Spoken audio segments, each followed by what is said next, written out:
Salam, Claire. What's up? Oh, well, I've just been on my screen with carnage. Hmm. Very frustrating. Hmm. I didn't hear all of it. It- it- well, I mean, the last half hour was just waffle, wasn't it? I don't know. You didn't think it was waffle? But anyway, um, somehow Muslims don't like chapter 18, verse 4, because they've never done it. And it looks like they'll never do it, or they have no intention of doing it. But you said something quite interesting in the chat, and you said you didn't want a caliphate. Um, it's like saying you don't want a leader, but then a lot of people do say things like that, don't they? They don't want a leader because they don't want to be subject to the bother and inconvenience of um Well, we have a disunified ummah, and the disunified ummah is oppressing other people in the ummah, and I don't really feel like having a caliph from these people. That's what it comes down to, because they're going to be oppressing somebody. They just won't stop. They're just have all lost their minds, and so how are they going to pick it if they're going to be this unified? Then obviously whoever it is they're going to put forward to be caliph is going to be buying into this unity, and I'm not seeing any point to it. It just won't be a real caliphate anyway.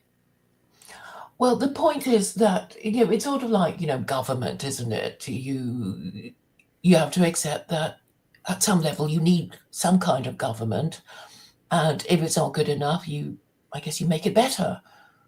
Well, all the But problems the that idea is that you still need a government.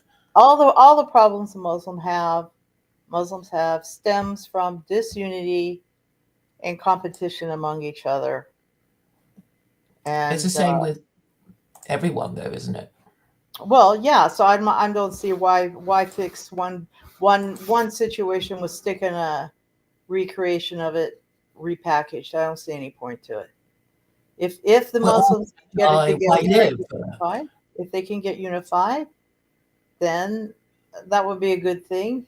I'd like to see them do it. But I'm Uh, not seeing them getting unified, and they're oppressing each other, and it's just one stupid thing after another. okay, but that I mean, I get mixed messages. Really, it sort of, yeah, it would be nice, but let's not bother. I don't Let's see. just not I'm not bother. interested. I'm not interested in moving from being, you know, some moving into some kind of caliphate where I'm going to be one of the oppressed minorities. I'm not interested in that. Well, the thing is, it's not going to happen in your lifetime. I mean, we're just talking in theory. We're just Well, I don't know. I theorizing. don't know. I don't know what's going to happen in my lifetime. I tend to be a little bit more pragmatic in that sense. I don't like to talk theoretical. Yeah, sure. It'd be nice to have a really nice, just caliphate. Yeah, that would be cool. But Yeah, I'm not and seeing in it practice, happening. I'm not seeing that happening among Muslims, even in small well, groups. because they think like you, right? It's like, oh, if we No, have a they're leader, just they'll only oppressive. oppress They're us. And being oppressive. They're being oppressive to each other. They are disunified. Uh, this whole issue with the Palestinians is basically a result of um, those Arab countries taking the bribes from the British and rebelling yeah, against the the Ottomans. It's kingdoms. all this stuff. So, Yeah, the but kingdoms. they were never the leaders of the Ottomans. Never were the leaders or the caliphate of all the Muslims. There were some other Muslim countries that are never part of that Ottoman Empire.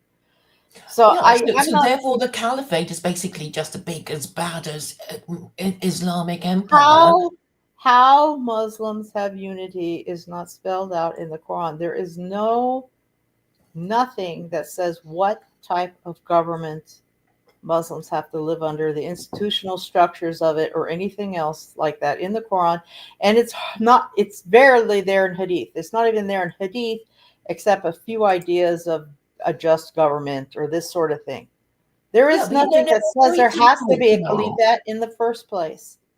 Okay, I know you don't want one, but I'm just saying, No, I'm saying there's nothing in Islam that says there I has know, to be. I know. I have a few ideas, so I was just hoping you'd hear me out, unless you Mhm. have something else you'd rather talk about. Mhm.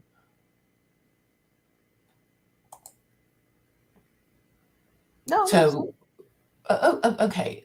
So you have all these Muslim countries, and then you just say that the monarchies are not halal, and they shouldn't be voting. They shouldn't be. They certainly shouldn't be the caliphate, no matter how powerful they are. Because you think, oh, Turkey, it can never be the caliphate because it's not even operating under any form of Islamic law. So but there are theocracies. So we're just left with the theocracies, aren't we?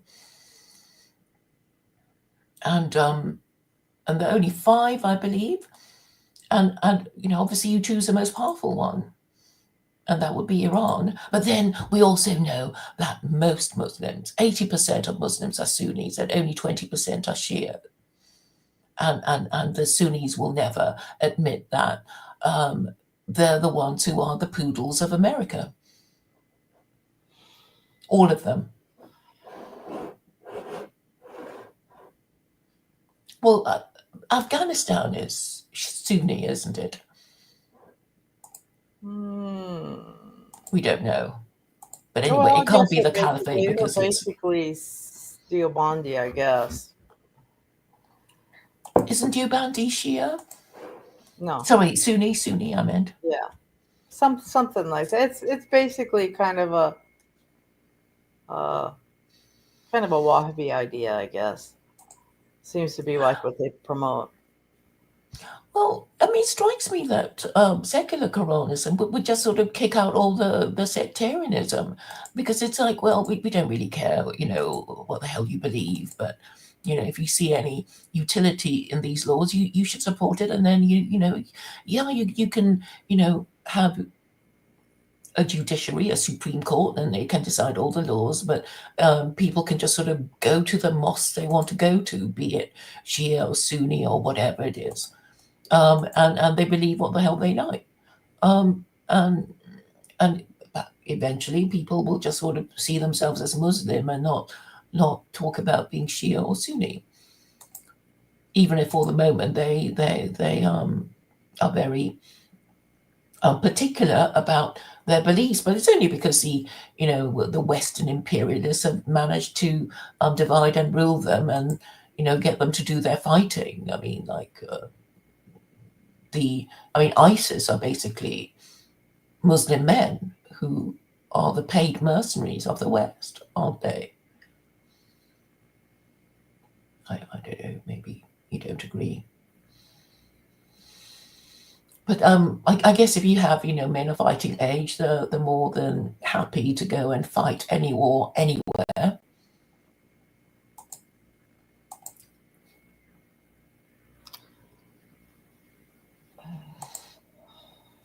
But They could be unified Muslims if they started thinking out of the box. Maybe they could create something sort of like NATO with the Muslim states. I don't know, but right now they're United Islamic Nations. something that maybe they could do something like that. I don't know, but they're not. I don't see any indication that they're going to. I don't see any indication that any of these leaders Yeah, because that they're are so popping up stupid. I mean, that they're it's like they are really so stupid. And it's like, oh, better not talk about that in case we have to do it. God forbid they have to do anything that might upset any other Muslim. God forbid. They're just like the useless white nationalists. You give them a new idea, they want to Well, I squash it don't like think a bug. invading countries is of color. I mean, we're watching the whole area. That whole area, Palestine, Syria, Lebanon, probably Iran. The whole place looks like it's going to erupt into war. So that And I think the end game is to get Russia to split up into three countries. But I mean, I could be wrong, but I think that's part of the end game. I think they want all the resources. The major resources in the world are owned first is Russia, Soviets. The second one is Iran, and the third is the United States. The neocons want control of all of that, and they want to encircle Iran with hostile forces, attack on all fronts, and then they want to attack into Soviet Union through Ukraine and um, Iran and the surrounding states there. I mean, that's what's going on. It's the Cold War going hot is what it is. They want the Soviet Union split up. They want control of all of those resources that are in Iran and in the Soviet Union. And so that's the long game. So it doesn't really have that much to do about Muslims. It just has to do with what these are all borders along. And so you have to objectify the Muslims because those are ones that need to be taken out first in order to have this kind of a plan. It's horrible that the United States has such an immoral government that they're doing this kind of thing. It's horrible the English are in on it. It's horrible that Israel is being used for this and is used for this. The whole thing is a disaster. But out of this whole thing, I'm not seeing a theoretical idea on the caliphate how it's even going to help anything here at this point. Well, I mean, the least you can do is say, hey, what about this thing? Chapter 18, verse 4. Don't you think the Palestinians are suffering because Well, I the don't think I'm going Islamic to promote scholars are them. not doing what they're supposed to be doing? They're They can't even. suffering. They're suffering because that whole area broke out away from the Ottomans, which were able to keep everyone else from getting in there.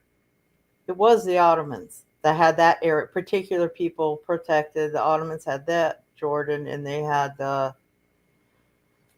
Yeah, but parts they of. became weak, and then it was basically um, divided Well, it by it the the great powers of Europe.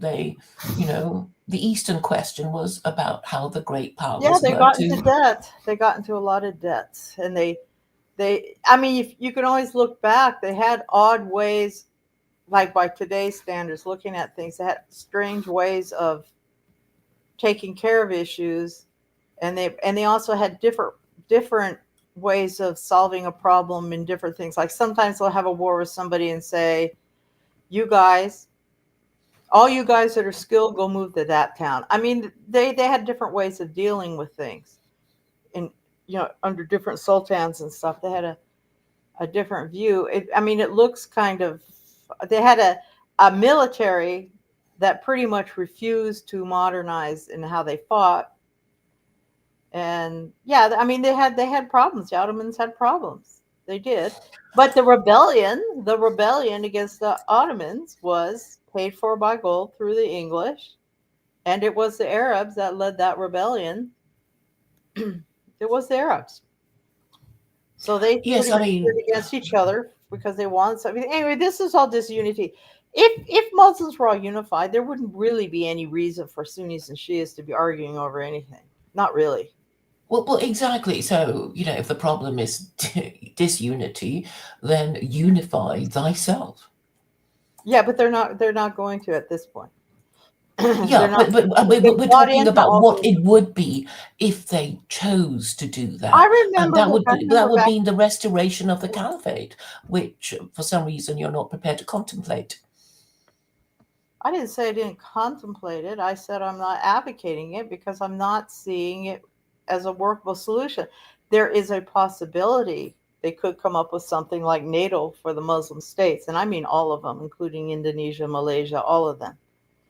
There is a possibility that maybe could happen, and as that, maybe that would work out. Maybe they could come up with something like that, but you can't go back in history. You can't go back in I'm time. not. I'm not even thinking of. I Not feel you're you. I'm confusing. not saying you. When I say you, I don't mean you. I'm from California. We say you. We don't mean you in particular. Yeah, It's but not. I'm saying people make the category error. First you have to think of whether something could work in theory, and just not, oh, I just don't see, oh, then I won't talk about it. It's like, no, what would it be in Well, theory? in theory, In in the theory, there would past, be a caliphate, and there in would be no more of these kingdoms. in theory, in the past, looking at the past, every caliphate there was fell apart. That's it. Yeah, but that's And it, inevitable. All empires fall. That's not, that's a given.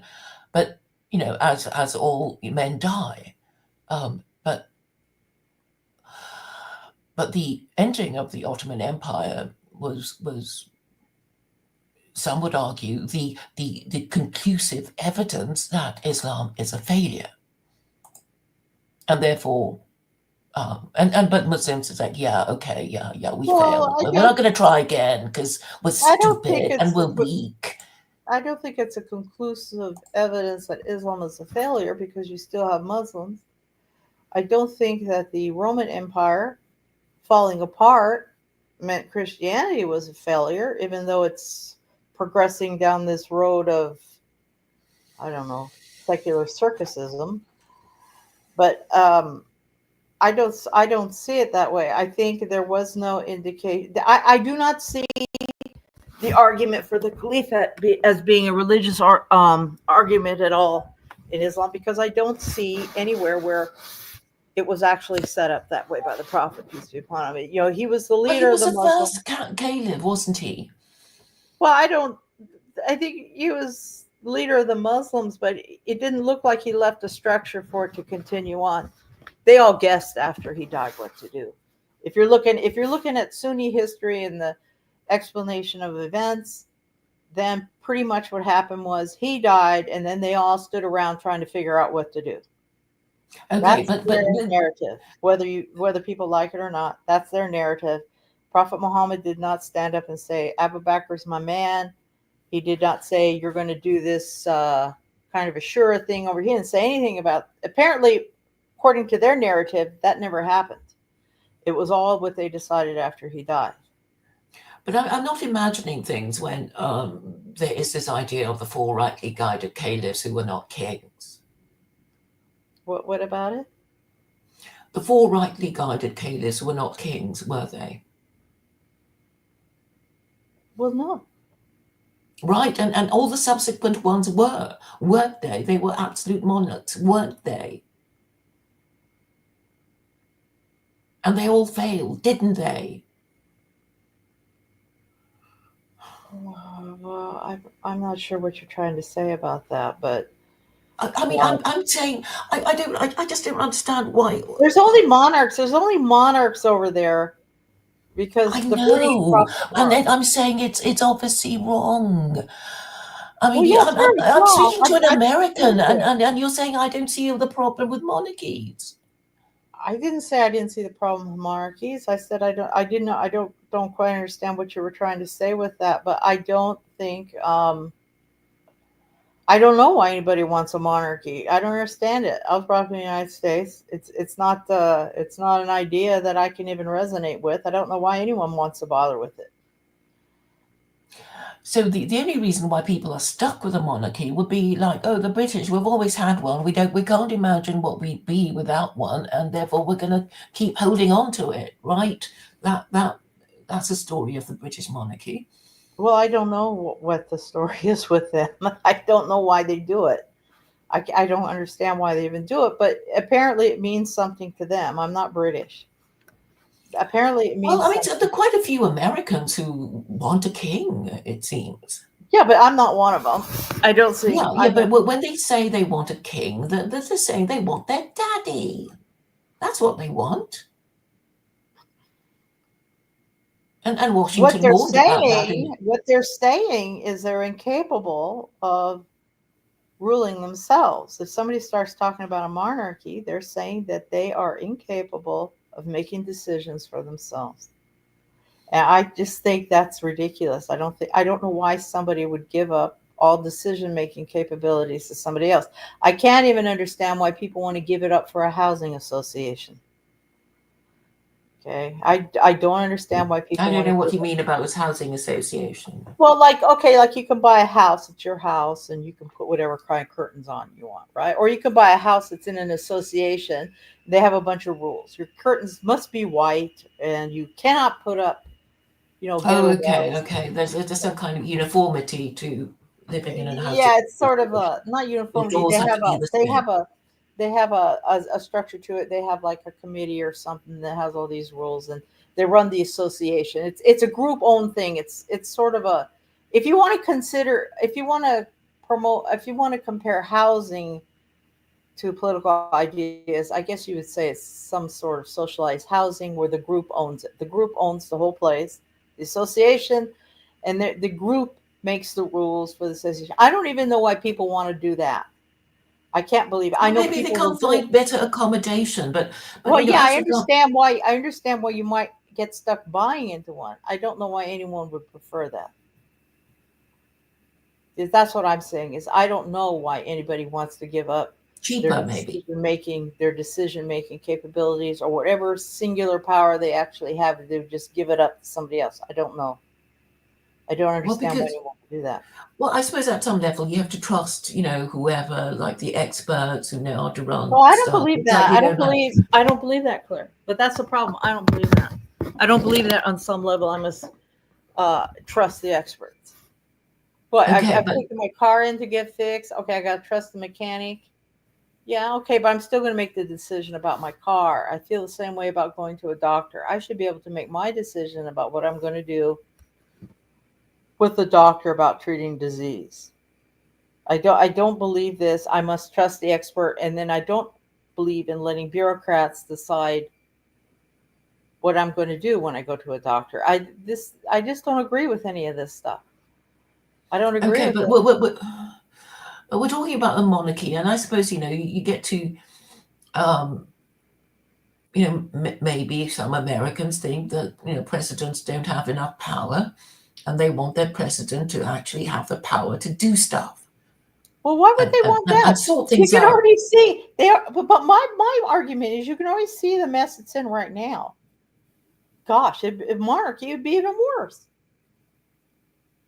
Yes, I'm not even advocating for a monarchy. I'm No. saying it's time in the 21st century for that institution to be removed.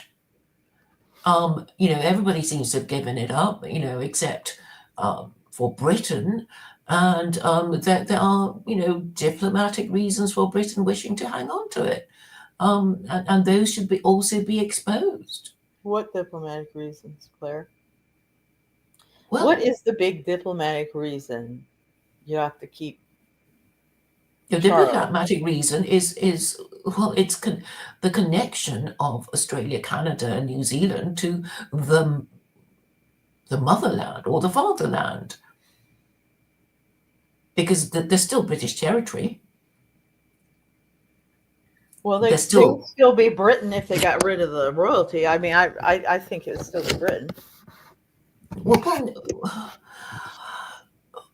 well, what I'm these just saying is countries, I Australia, can't relate. Canada. I'm saying is I cannot relate to the idea of monarchies. I think it's a bunch of BS. I try to be polite to people who are from these countries who say they like to have their monarchy. Okay, I don't care what they I'm do. not a monarchist. I know you're not. I'm just saying is I'll be polite to people, if they're talking about someone, but I don't relate to any of it. I can't relate to any of it. I don't know why anyone wants to do that.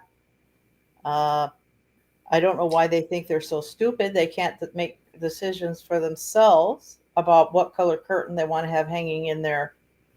Yeah, I guess a constitutional monarchy, which is the one that the British have, it does not appear to be particularly intrusive. So, unless Britain were an absolute monarchy, people don't really notice that much.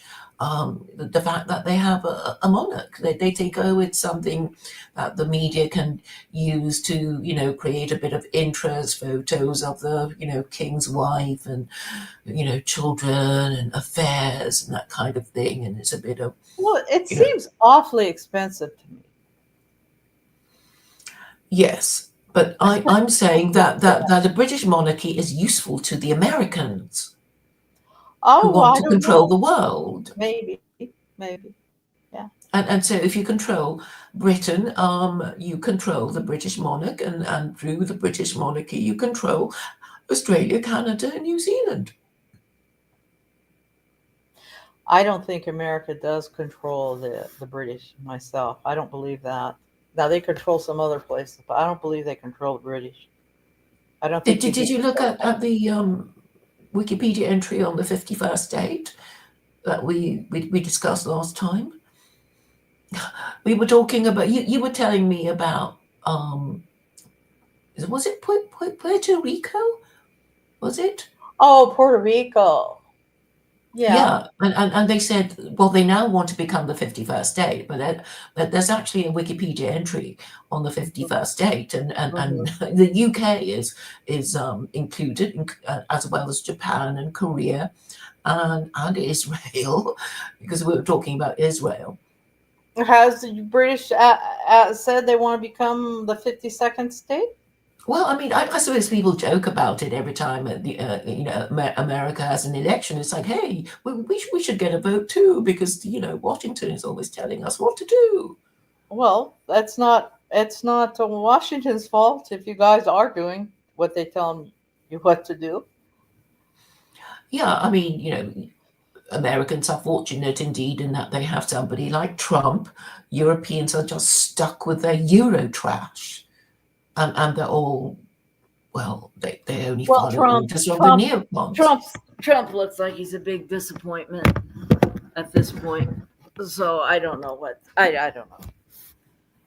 I Um, don't know. well, You know, he hasn't even been inaugurated, so we'll maybe give him a bit of a chance.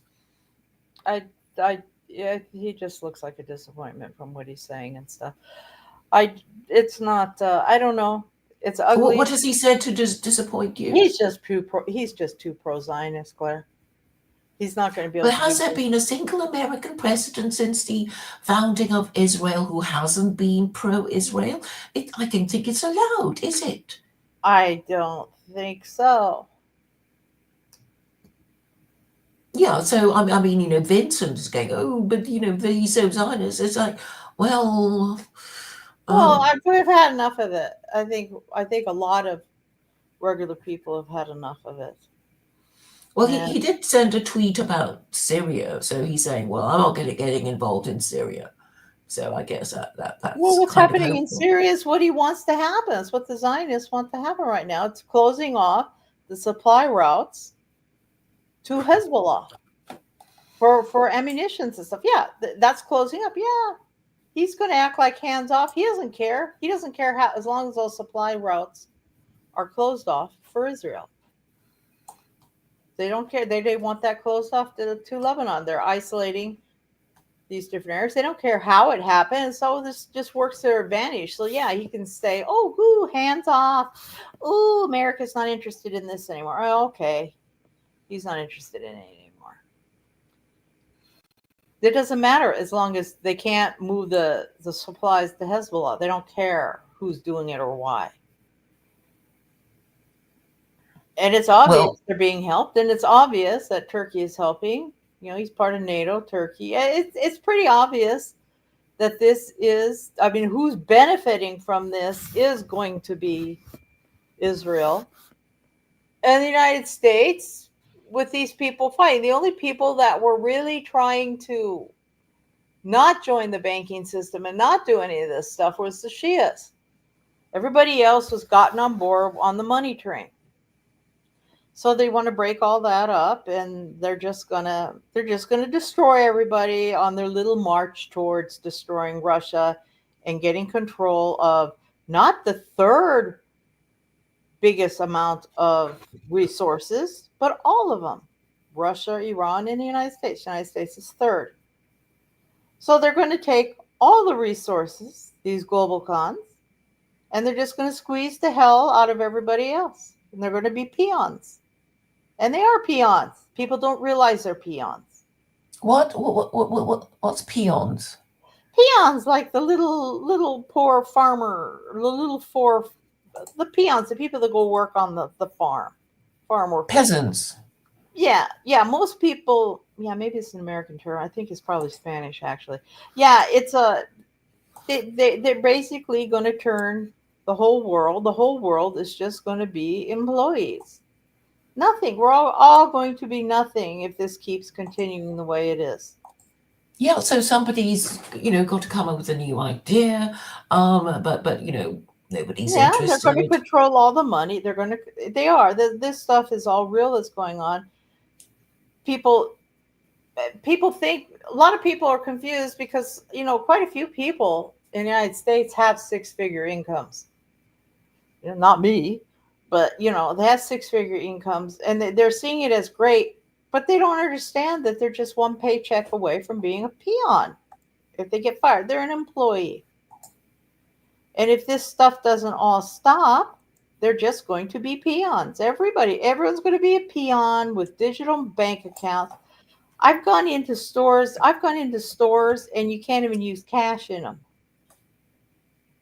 That's the Mhm. new thing. You go into a store, they can't even take your cash. Oh, we can't take cash.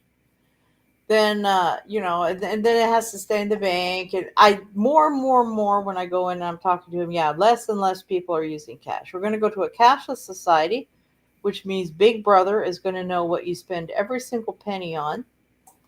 You're not going to have access to your money. You can't take it out and put it in a jar in your house. It's going to stay in the banking system and never get out of it. And we're just going to be peons, all of this. So, well, could a caliphate turn this around? Maybe, but I'm not seeing how it's going to come up because Well, all first, if you decide you want it, then you might even, think about getting it. But if you can't make up your mind, I guess, it'll never happen. people are trying to get one. I mean, these I don't think that these people that came into uh, Syria. I mean, maybe in their mind, the peons in their military, they probably think, oh wow, we're going to build a caliphate. I mean, maybe they got drummed up thinking that's for real. But that caliphate's not going to help the Muslims at all. That's coming in through the north of Syria, and then what happened down in the south isn't helpful either. Well, I mean, okay, isn't a caliph higher in status than an emir? It, okay, Claire, that's like saying, politics is so complicated usually that it's like saying the emperor of Japan before Japan fell in World War II was an absolute monarch. He was a god and an absolute monarch. Okay, status wise, people would have said, yeah, he's hot. I don't believe he ran that whole Japanese government. You can forget it. He never Sorry, I, came I, out. I, I, He I came I out was and asking told about you. a caliph and an Well, but emir. that's an Why are we emperor right talking about there. Japan? I'm saying is the caliphate will be, if there is a caliphate, it will be whatever it is. The status does not mean anything. What it has to do is the reality of power. No, no, but I mean, can't you just concentrate on the idea of a caliph? Surely a caliph is higher status than an emir. I mean, I'm not saying anything controversial.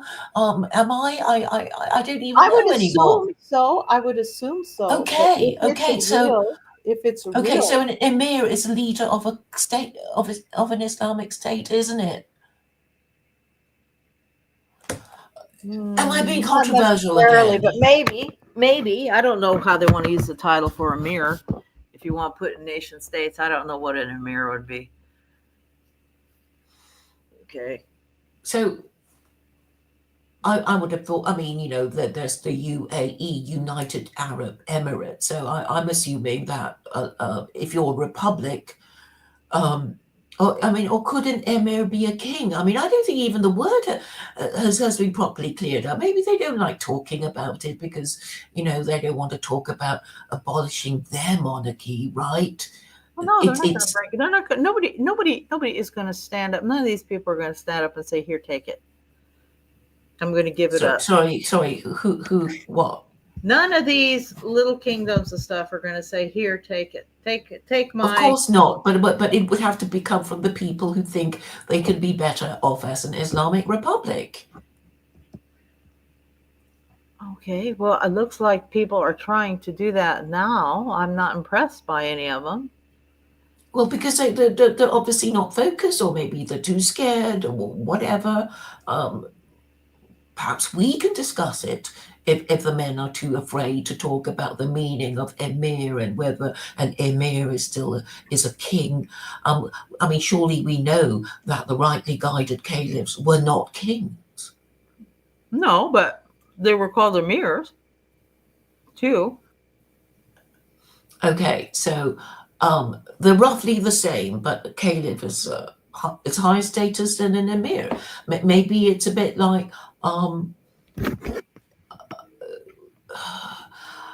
I mean, we know the Pope is higher status than a cardinal, and I guess a cardinal is higher status than a bishop, something like that. Well, you could set it up, and you. I mean, if you want to set it up like that, you could say that. You would define it. Say a caliph is higher status than an emir. You can start defining it in that way. Sure. Yeah, yeah. So If you it's want like, well, there's no caliph at the moment. Muslim disunity, blah blah. So everybody's an emir, and you know that there's you know we know what happens when a pope dies, and what happens when they decide to elect a pope, don't we? All the that would cardinal. be good. Now let's see them do something. I don't know. Maybe they'll do it. Well, we have to propose an They would have idea. to set up something like a Muslim version of NATO, and then eventually have it merge into a single caliphate. Don't see it as them coming out, these guys screaming, "We're now the caliph." I'm not seeing this as going anywhere wide scale in that sense. Maybe it's kind of swinging around in some of these Arab countries, but I'm not seeing it going wide scale. But yeah, Okay, if they could create something like NATO, eventually with the idea of becoming a singular empire again. I mean, it's possible. You know, the Europeans tried it with the economic union, and it kind of blew up in their face somewhat. But they're not going to agree of giving up their power. So it'd be different little states inside this umbrella, and then eventually they would probably start disintegrating their power. right, but can we just talk about it in theory instead of just assuming the worst? That is the theory. That is the theory No, of no, how the it would work. theory is if you want a caliphate, you need some sort of selection process, yes? That's what I'm saying. They would have to Okay, form and some but kind of no, a it's just NATO always thing. always going to disintegrate, and no, there's no point talking about it. But can we just stick to the theory? If you want a caliphate, it would have to come from a selection of emirs, right? I mean, in the same way of you know when the pope is I don't chosen. know. It depends on each one of these nations, whatever their government is and how it's set Yeah. up. Okay. I mean, can't we just sort of focus on the theory of the thing? Let's say they wanted to. Let's just assume they want to do it. Can't we just assume that they want to do it hypothetically? The elites? You think the elites want to do this? Hypothetically, okay, you're refusing. You're doing this thing. You refuse to contemplate it, right? You No, refuse to I do contemplate not the believe. idea. I do not believe, for example, MBS in Saudi wants to entertain the idea. All right, but we're talking about the idea in theory. You can't make the distinction. You really can't. You refuse. I just look at how things kind of are, Claire. That's the No, problem. no, no. You refuse to theorize. You refuse to entertain the idea of these emirates, these leaders wanting one. You refuse. I see no And I've indication given you they the want it. example of the papal conclave, and again, you refuse to entertain the idea. I don't know what I mean. Why bother? We're all going to die. Let's kill ourselves now. Well, Let's forget everything. if you want to pretend, like, let's pretend. Yeah, they could obviously Thank you. do That's that, all I but ask they're you to not going do. to. So it would it would be done under the papal conclave rules, wouldn't it? Because that's how the Pope is chosen. The only people eligible to become Pope would be cardinals. Yes? And then they would have to choose each other. Or maybe you're not familiar with the papal conclave rules. Yeah, I'm familiar with that, but okay. Well, I mean, I don't know. What do you want to talk about then? you talk about whatever you want, Claire. Well, I'm trying to, but you just keep not wanting to talk to and making it clear just by refusing to entertain the idea. Well, why can't you just sort of go along with, well, if this happened, then that one might happen, or, you know. I mean, I don't know what the problem is with so many people. I think the only way they can do it would be to create something sort of like a Muslim version of NATO, and these people would all have to start getting together, and then eventually it would turn into their version of a single caliphate. Possibly. I don't believe it would work just saying that these people are just going to magically agree to this. No. No, I'm not saying that, but you have a political church. theory is different to practical politics. The church was there and existed. It had the Pope, you had the cardinals, you had that structure was already there. But they don't have the structure to do that yet. That's I know. Actually, I know what the problem is, but I'm just, just asking you to just sort of go, entertain the idea, and you're point blank refusing. I mean, why can't you just? Your idea. You're saying that you'd have all these leaders of these countries. We're going to call them emirs now, and they're all going to decide who's the caliph. Yeah. Well, what's so difficult about that? Okay, I know why they wouldn't do it. I actually know why they wouldn't do it, because they'd be thinking, well, nobody would choose me, so I'm not going to bother. I don't want any of them to become the leader, so I won't do it. I get it. Mm-hmm. But I'm just saying, if they wanted one, then they would have to choose one. That's all I'm saying. I don't know why it's like,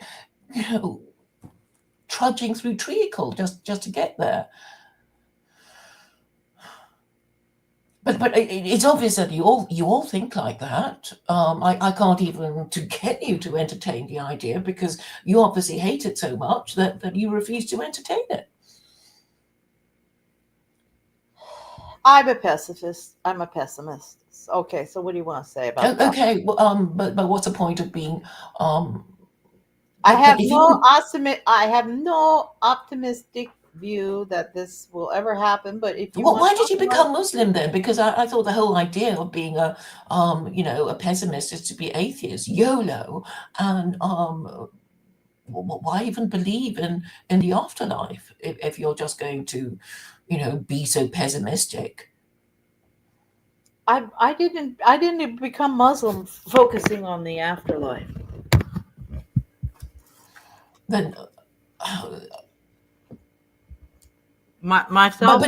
So you don't believe in the afterlife? I do, but I didn't become Muslim because of this idea of the afterlife. So you just wanted something less absurd than the Trinity, and you found it in Islam. I wanted what? I'm just trying to explain what the appeal of Islam was to you. And I was saying that you found Islam appealing because its beliefs were not as absurd as the Trinity. Is that correct? No, I was reading. Well, I mean, if you're going to tell the story of it, of course, it gets longer. But basically, when I was reading the Quran is when all of a sudden I had a huge epiphany that God was real. And because I had this huge epiphany that God was real, and I was reading the Quran at the time, that made me go start looking at Islam. Okay? So that's kind of what happened. Was there any particular verse that... I think it's real. I think God is real. And I do think it's a creator God. And that is what had me, that is when I actually believed, was when I was reading The Penguin Classic of the Quran. Oh, by N.J. Darwood. Mm. That's my copy too. Yeah, no, I thought it was kind of funny because secular Quranism, you have a Quran that was translated by a non-Muslim, so it's kind of. I thought you'd done that on purpose, as sort of a symbolic thing. But Oh. what? But I mean, it was just the first translation that was to hand. Oh But then yeah, I later discovered it was translated by an Iraqi Jew. yeah. So, I didn't know he was Jewish. I thought he was uh, Christian, but okay. Anyway, yeah, because it's a secular idea, and you were using a translation that wasn't even translated by a Muslim, which I thought that was kind of a clever kind of connection there. When I first heard you talking, I thought, oh, she's using that one. But yeah, I have my own way of thinking about things, and people generally get mad when they start talking to me. I mean, that's it, because they seem to assume I'm thinking a certain way about everything, and that's not necessarily true. Okay, I do not believe that any of these governments right now give a damn about their people at all. I'm not seeing it. I'm seeing it as it just seems to be this incredible competition for power from these elite classes, and I don't believe any elite people are going to give up power on any level. I don't believe they will willingly give it up. They might be coerced into doing so, but I don't believe they will willingly. I No, don't of believe, course they won't. yeah. But you have to make a case for something, and then it'll just sort of make more sense. It's like, well, you like the idea. People just sort of Okay, but this is they the like problem I'm stories, having and with then they it. want to make it come true. This is the problem. That's just This is the what people do, right? this is the problem.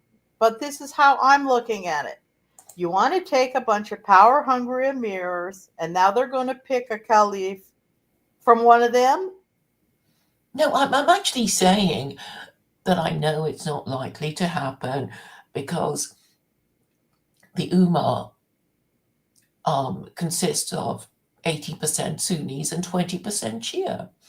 And of course, they're not going to agree that it is the caliph should be Imam Khomeini.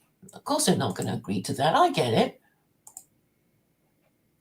But, it is, whatever you think of Iran, it is the Islamic Republic that is the most powerful.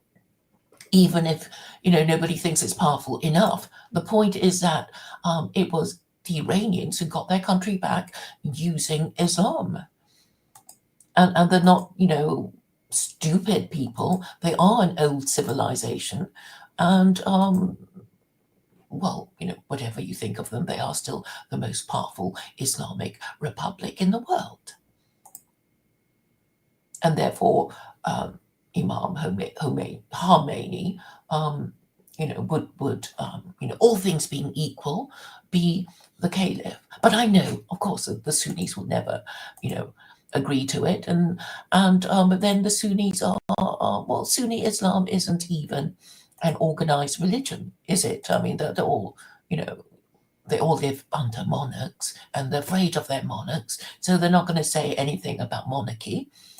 And they will never address the problem of the abuse of power from an absolute monarch. But then I know that Imam Khomeini has a son, and when he goes, and he's an elderly man. You're talking about Khomeini. Khomeini. Am I saying his name wrong? You're saying Khomeini, yeah. Khomeini, okay. Mm-hmm. Well, he has a son who could take over his place, and some might think, oh, this seems to be rather like a monarchy. Mm-hmm. And that perhaps the Republic of Iran is really another monarchy in disguise, rather like North Korea, because it's run by the same family.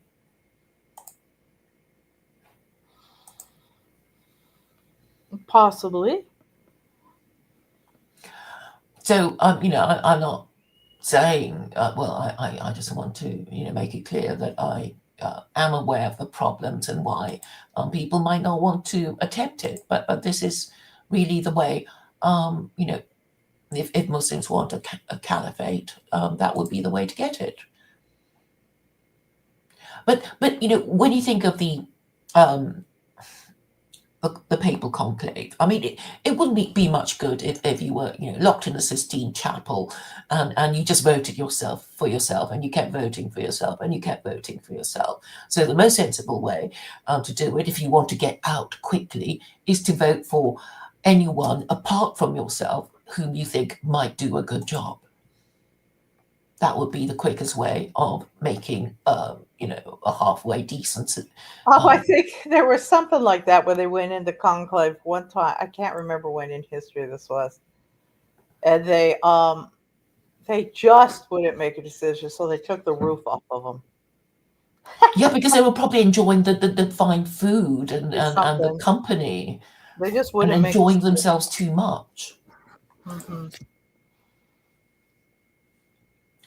Yeah, but I mean, I guess now you can do all kinds of things like, um, Big Brother house, full of cardinals, and that would be, quite entertaining. In that, it, if for example, instead of the Sistine Chapel, or maybe there were cameras or something, um, Catholics could watch, and maybe Catholics want to vote for themselves, their own pope. And but if the voting within the cardinals agreed with the voting of Catholics in general, that might be considered particularly auspicious, maybe.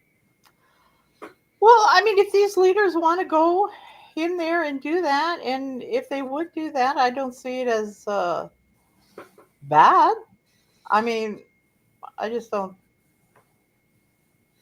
Well, I know they're not even thinking about it. It's just sort of too much for them to even, think of it. But I'm saying, I think only Daniel Hockeycarchu is halfway talking about it, because what's his name, Kadir? What was his name? What's his name? Kadir something or other. He's supposed to be the Salafi, right? Who's and I remember him saying, "Oh, I can't possibly imagine any possible circumstances where the caliphate would be restored." And then Daniel Harky coach Abdul, no, what's his name? Um, um, and Daniel Harky Kochi was saying how terrible it was, that Muslims can't even contemplate it, probably because it's too scary. Well, They don't want they to get into should trouble. contemplate it. They should make a move towards resolving issues in creating a unified political something. NATO. I don't even know what NATO's called, but it's so. I mean, I Well, don't know what. it's supposed to be a military alliance, but obviously it's Yasser Kadir is his Kadi is his name. But NATO is really, I guess, the 21st century equivalent of the Delian League. Well, I mean, I think they could do that. I think they could do something like that if these. Yeah, I think they could do something like that if they would try. But I don't. And I think they probably are probably trying to some extent to try to do that. But Yeah, it's but just not. They're not having a. Uh, they're still trying to do it as nations trying to leverage power no, I mean, against each other and this sort of thing. But yeah, I think they could do that. I think Muslims could do that. They could. yeah. I mean, there obviously has to be a selection process, and I'm saying, it doesn't necessarily discount America, if America were to adopt secular Quranism with American characteristics, then arguably, um, America, if it were to adopt secular Quranism, which is arguably a theocracy, then it could be the caliphate. In one leap of. Uh, Well, I know it's unlikely, but I'm just talking if in yeah, theory but I would be, anyway. if I was one of those other countries, I'd be somewhat against it. I would Yes, you think. would be, because then you'd be saying, "Oh, but you've only just started. You're not even," and No, uh, I would just saying you're just repackaging yourself and reasserting yourself. It's just like ISIS keeps repackaging into something else. A new title, a new name, new invasion. I mean, it's the same ideology. yeah, it's the same I don't know if American secular mercenaries. Koranism, if you became secular, okay, let's look at it this way. If you became secular Koran in the United States, how's this going to put an end to the neoconism stuff? I don't think it will. No, I mean, I'm saying the secular Quranism is not necessarily threatening to the American empire, because Islam is an imperial religion, and I'm not even proposing that the American, it would just be a better run American global empire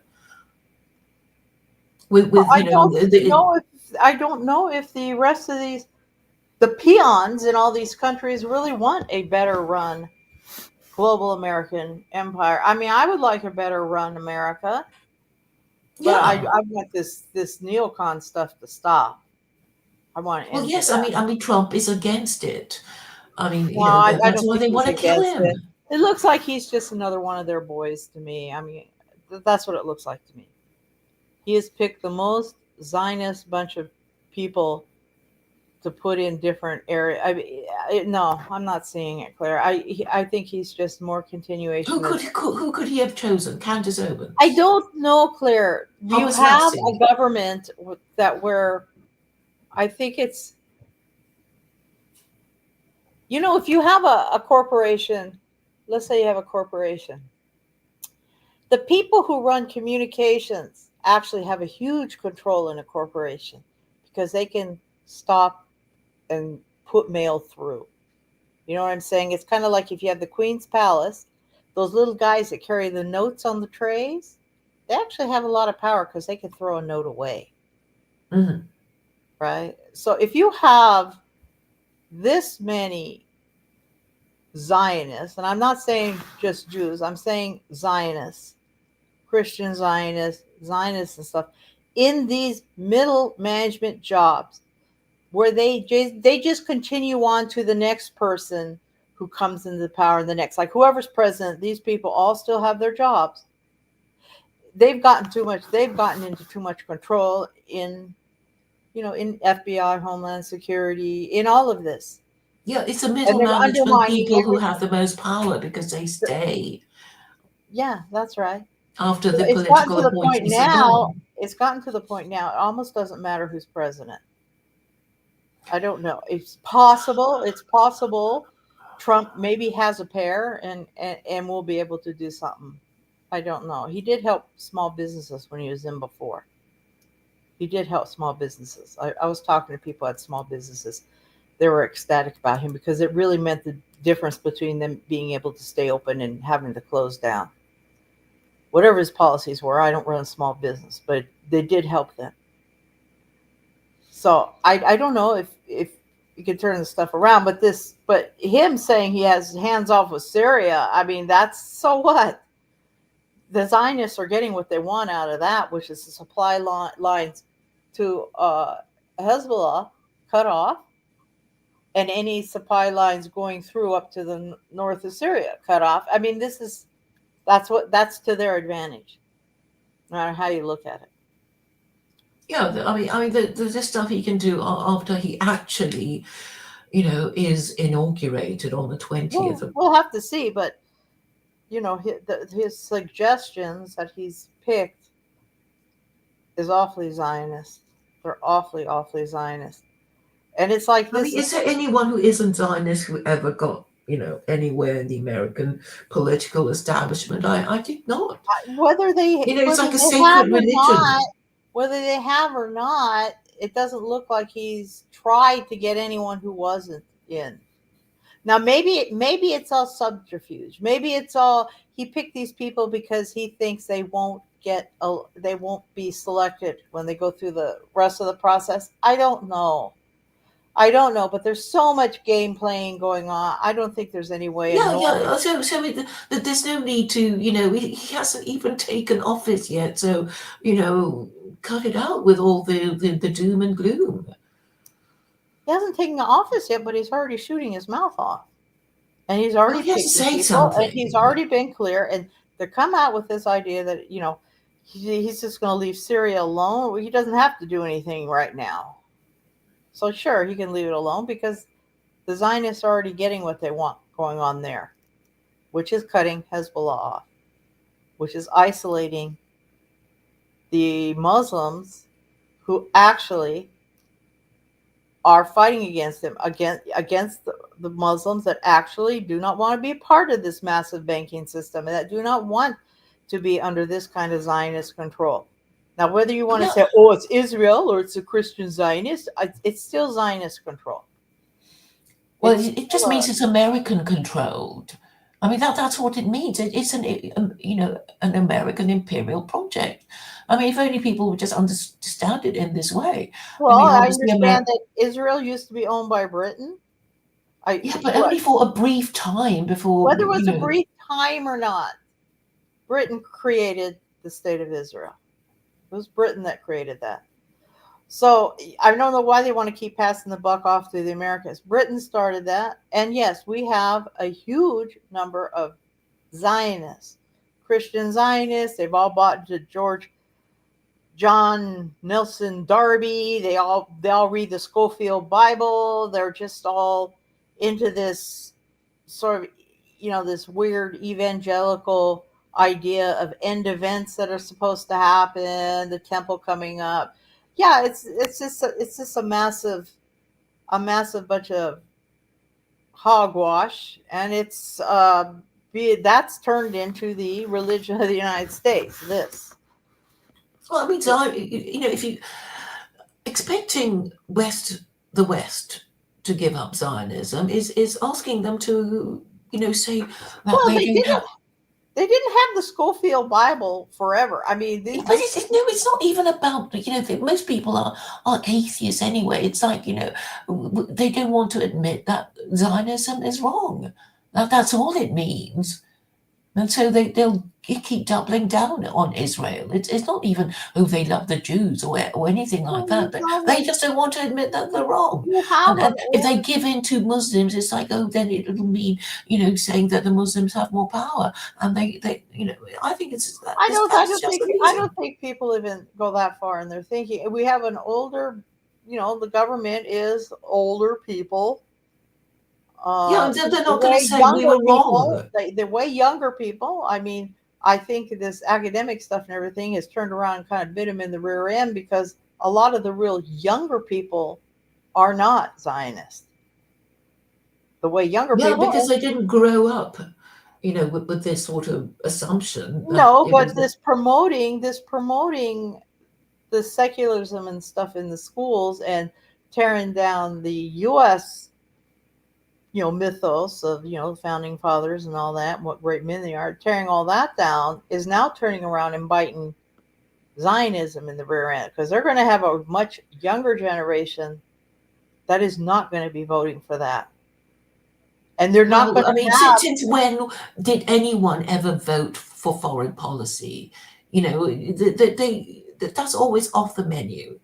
They're I not mean, going to have. nobody They're ever not votes going for to a have the government. pool. They're not going to have as big a pool of Zionists to pick for their next candidates. These people are selected, Claire. They're not created by the masses.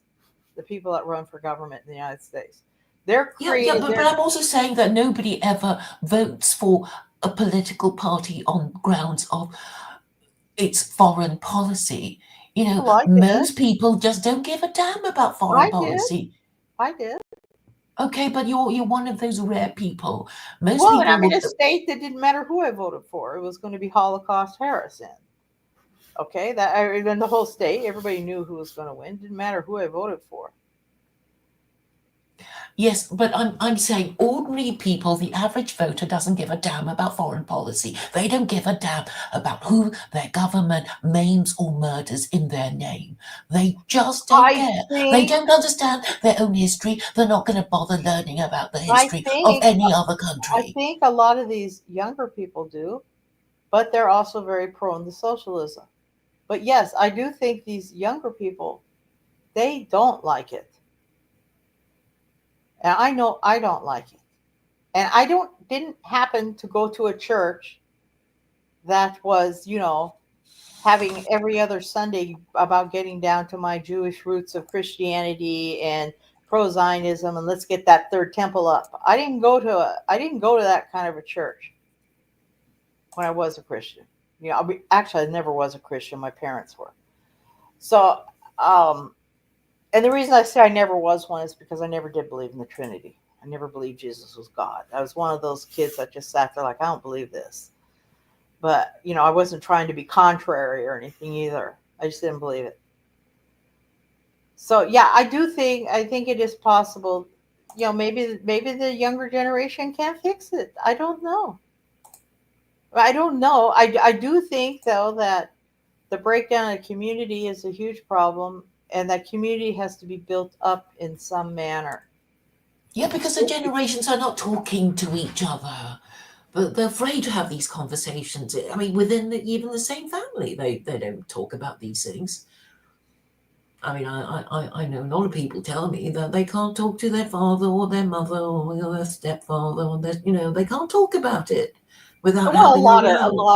lot of people think they can't express themselves to their parents. I mean, when they're little kids, their parents are like gods, and then it's like dethroning God in some ways. I mean, and a lot of times they make up a story in their own head that what they can and can't talk about with their parents, and it's probably not even based on reality, really, especially as they grow and get older. But I think I don't know what's going to happen in America. Well, I mean, if you as a nation cannot have these discussions within your own families, then of course you're not going to get anything done. I Because don't the know whole why like, I don't know why people are saying they don't have these discussions with their families. Families do talk about this kind of stuff, so I don't know. They usually get in heated arguments over it. yeah, yeah, and well, that's a problem. That's why they avoid them, I suppose. Mhm. They always say, "Oh, I can't talk to my boomer father," Well, and they that's it. say that, but they say that because they had a conversation that didn't go well to their expectation level. But obviously, they did talk to Boomer father, or they wouldn't have had an opinion about it. So sometimes people think because the conversation didn't work out as they hoped that the other person wasn't listening and it didn't work out. But that doesn't mean the exchange of ideas doesn't go on. It Yeah, certainly I mean, does. we don't expect anybody to well, I don't expect anybody to agree with us. I mean, the best that can be hoped for is that you clearly communicated your idea so that, enough for them to understand and maybe remember. If Uh, if that's it. going back to your idea of secular Quranism, if people believe, as what seems to be, um, what seems to be some big fear of white nationalists, the stuff that Islam is taking over the world, I do wonder why they don't take over Islam itself and create their own narrative about it. That is one of the easiest ways to deflate an idea that you don't want. It's to So take it I, over. Yeah. yeah, just to take the idea over. But they want a lot of them The just more want. the more concentrated on showing hatred for it, that's they're just really behind. Well, It's like, no, I no, guess, we have to blame the Jews, and then we have to well, complain they're about the seeing Muslims. they're picking Christianity as a identifying idea for the white man, that this is their cultural white man's religion's Christianity. But my argument is that you definitely can say that Islam itself is a form of Christianity, just not Trinitarian. It Well, has an it's the idea same about God. Jesus. It has a choice. It has an idea about Jesus. It believes Jesus is the Messiah. It believes all this, and it used to be called a heretical. It used to be called a Christian heresy by the church. So I think Islam can be promoted among white nationalists from this standpoint as well. Yeah, I'm a white nationalist, and yeah, I'm a Christian. I'm a Muslim. I'm a Muslim. We're Muslims. We're Christians too. Okay, and don't you Yeah, I come mean, say I'm Islam not a gives them Christian. the option of, not entirely rejecting their Christian past, because Islam at least respects Jesus by No, no. I'm acknowledging saying his is you can prophethood. make the argument. You can, and other scholars have that have said to be a good Muslim, you must be a good Christian. It is Christianity itself because it has ideas about Christ. Judaism is not. Judaism does not have Jesus as part of their idea. They do not believe Jesus is the Messiah, but Muslims do. Muslims believe Jesus is the Messiah. They believe it. They have a explanation of the nature of God and the nature of Jesus that does not match Trinitarians, but it certainly uh, belongs in America just as much as some of these non-Trinitarian Christians that are here. They're all over America.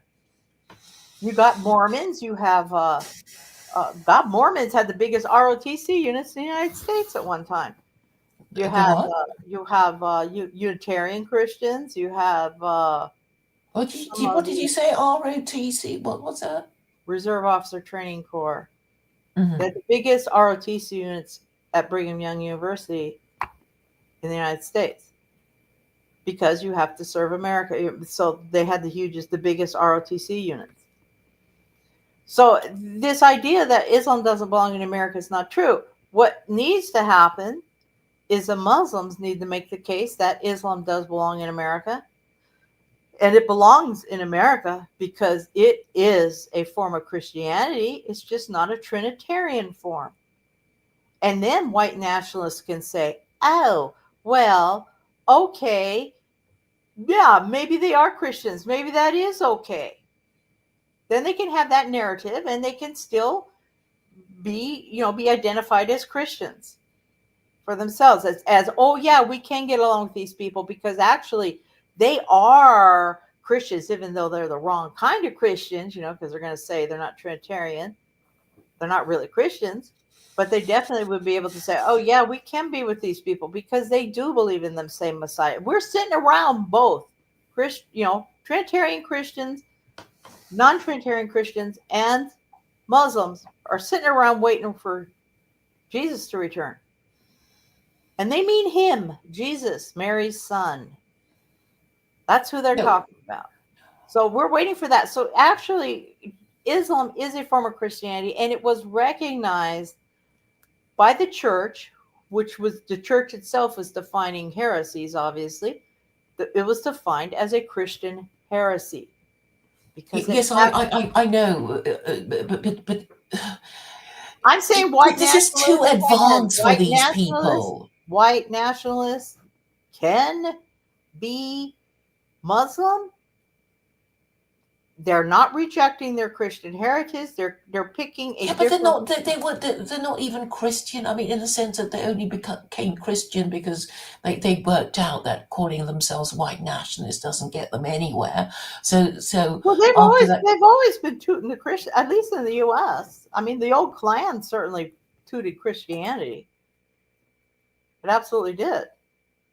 I mean, the reason they burned crosses in people's front yards, their idea of it wasn't that they were burning a cross; they were lighting the cross of Jesus in these people's front yards. That's how they were describing it: lighting a cross, not we're going to burn a cross. And I mean, it wasn't from that same view. They just have a white nationalist view. Islam does not promote racial supremacy, and that was probably a better idea in all these colonial countries where white people will be a minority. So it makes it you whether or not they want to be white nationalists or not. If they want a stable country, they're going to have to promote civic nationalism. There's no way of getting around that. They're not having enough kids. And they're going to create a situation where they're a horribly oppressed minority if they can't figure that out. But they can still be kind of a white separatist, have their little off the grid communities, have all their little stuff they want to do where they can breed with each other. Yeah, they should probably try to do that. But white nationalists definitely can get on the Islamic bandwagon if they want, and they certainly can create their own narrative about Islam, maybe even their own school, their own anything, but they refuse to think outside the box. And The they, but quickest they way, got the quickest way to say, is that if God exists, He would be punishing these idolaters and blasphemers, and particularly if they're unrepentant.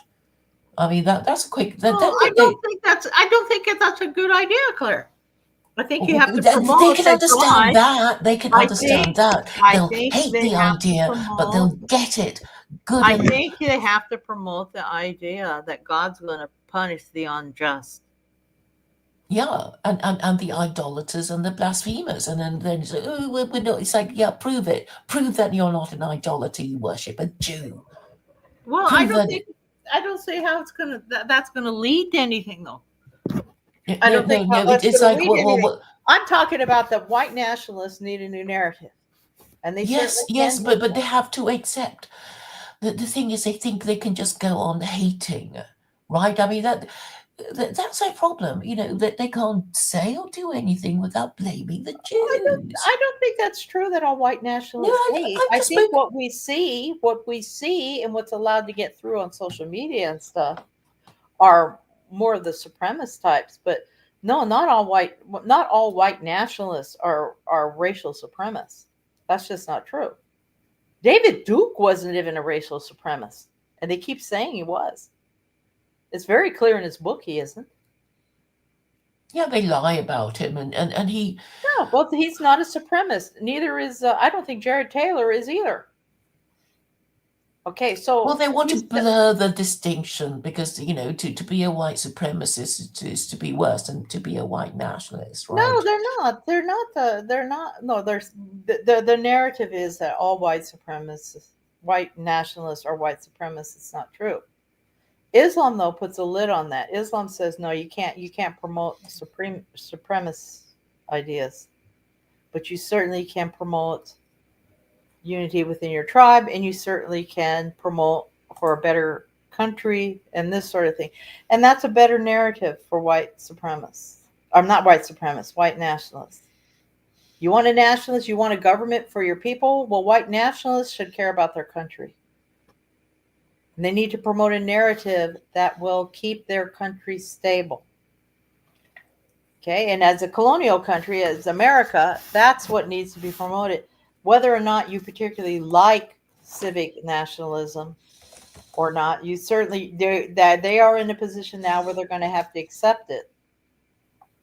So they need to promote a narrative that promotes their own people while at the same time creates a stable country.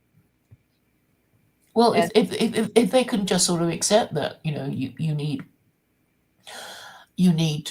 Well, you can't have a community if you don't have families, and you can't have families if you don't practice marriage. It's so simple.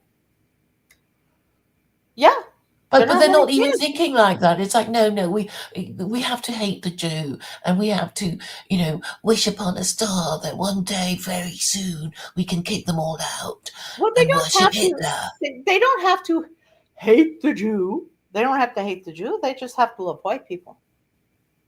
Yeah, but okay, what I'm saying is that the ones I meet, they have to say something about the Jews. They have to sort of say, "Oh, it's the Jews." And it's like, well,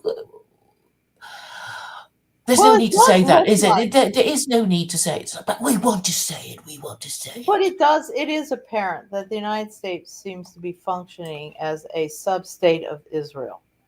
That what goes on in Israel is given more priority than anything else in the United States, and it's a Yes, foreign yes, and country. Is it's beyond. deliberate. It's beyond anything. Yeah, Of because course, America runs its foreign policy. Well, and obviously foreign policy is about, countries outside America. and Israel for all sorts of reasons, because just because Well, white nationalists don't agree with they American don't get foreign policy. policy. They don't care about the foreign policy. I know, I don't and there's agree with nobody it. to They don't agree explain with it to it. them. They don't agree with it, and I they know, don't. The thing is, it's become a sacred belief. This Jew blaming and Muslim complaining. They have to do it. They have to say it. They have to say it every day. It's the Jew. It's the Jew. Look at the Jews. We're the eternal victims of the Jews. We have to say it every day because they tell us you can't say it. We have to say it. And it's like, well, what good does it do you? Oh no, we just have to say it. We have to say it. And if you can't say it openly, we can do this sort of nudge, nudge, wink, wink, and call them bagels or shekel verse or. I don't see any reason why Americans have to go die for Israel. I don't see any point to it at all. Well, I'm not saying that they should. I'm saying Well, I don't see that the how ones who it can be pointed object to out. This it has to be do it in pointed a out. totally retarded way, This foreign showing that they policy, are stupid. this foreign policy of promoting the state of Israel above the national interest of Americans is exactly what needs to be pointed out. Yeah, We so don't have to be in the Middle East at all, America. you're a big enough country to be self-sufficient. Yes, that's right. We And are. Trump at least is doing his bargain thing. It's like he's probably thinking if we ask the Europeans to pay up even more, they'll tell us to go jump in the lake, and we will, and we'll withdraw our troops and take them back home. Maybe. I don't know what Trump's going to do, though. I'm not seeing this. I don't see him Or to as keep great. order at home, I guess he'll bring all the troops home to maybe deal with the public order problems I that don't he knows know. he's going to have. I don't know what he's going to do. All I know is that it appears that he's going to be an extension of the same old at this point. Yeah, I know you have to keep saying that. Yeah, okay, right. I don't. It's just what it looks like to me. Anyone that put Marco Rubio in for anything, it's pretty pro Zion. Okay, what's the worst thing about Marco Rubio? He's extremely. He's a big Christian Zionist, a huge one. Okay, he's come out. So discredit Christianity, kick the crap out of it. I mean, why not? What? Take it out with the trash. Take the Trinity out with the trash and say, that's a problem.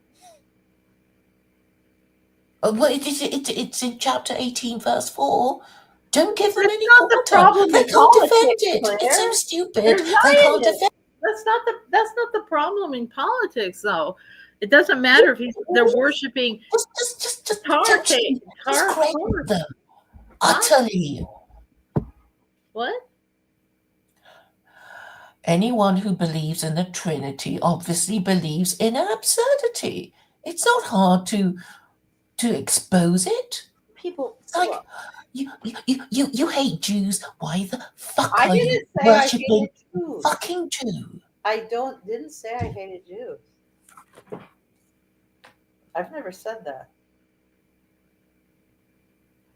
Well, that's what they do. They hate Jews and they worship a Jew. How absurd is that? How absurd is it? I mean, can't they see how absurd it is? You hate this group of people and you worship one of them and you don't know why and you can't.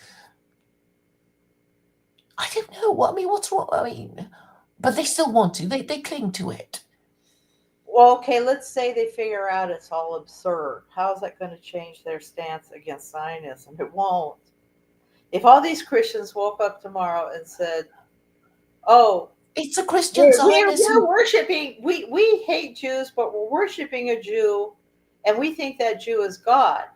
Even if they wake up to that, they would still understand there's a Zionist problem in America. The Zionist problem, actually, the Jews say actually that there are more Christian Zionists in AIPAC than there are Jews. You know, sure. They say it's not us. Yeah. And then the Jews complain. It's like, what they want to do Claire, to you're us saying, is convert us to Christianity. And listen to your argument. Listen to your argument. You got a group of people.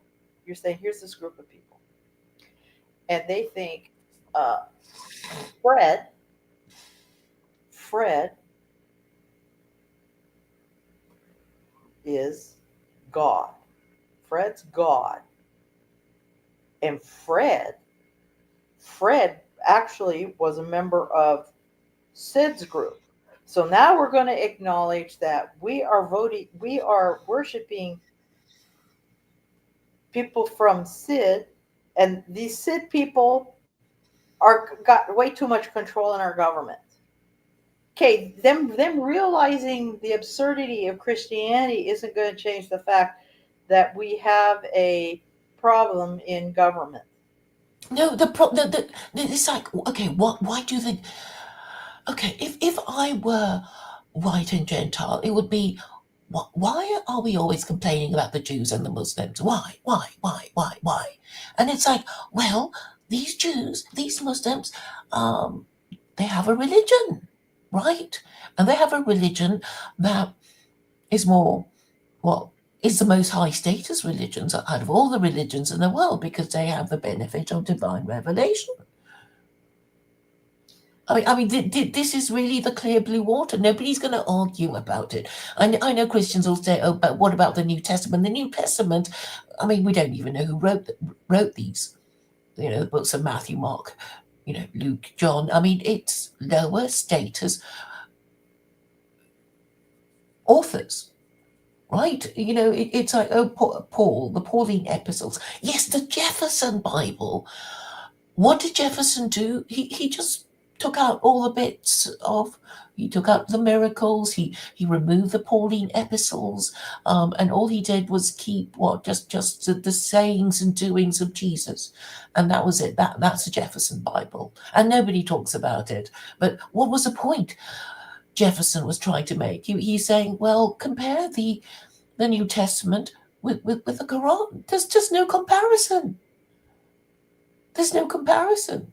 And it's like, if people who still want to identify with Christianity are falling behind, it could be, the lack of guidance. Because if you're Christian, you're basically a liberal, and you're happy to go along with representative democracy, and this means trusting Congress to make up the rules as they go along. And Congress has decided that marriage is gay, and children should be told about the lifestyle option of being transgender. I mean, that's what being Christian or liberal means. This is the belief system of Christians or liberals. I mean, so I would have thought, that your beliefs dictate your actions.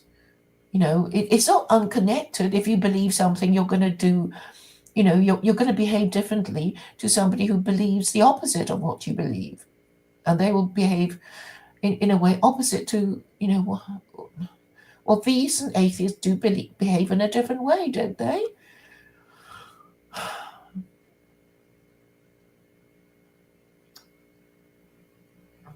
So even as these Jews and Muslims don't follow their religion, they kind of go back to it. It's like, oh, what does the Torah say? What does the Quran say?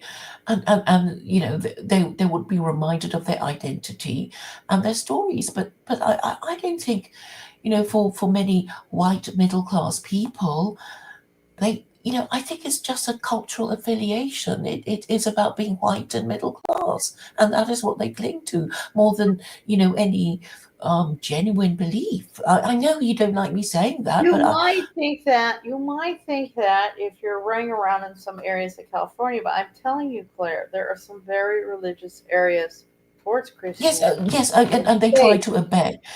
But I listen to their radio stations and whatever, and they fall into, drink and drugs and, all that sort of thing. And then they're told, oh, Jesus forgives you. It's like, no, you're not, what are Christian principles? It's not even codified. So no Christian can even say, well, it means we always do this and never do that, in a way that a Jew or a Muslim might say. It's like that, like, a Jew would say, well, we avoid shellfish and pork, and a Muslim would say we avoid alcohol and Look, things like that.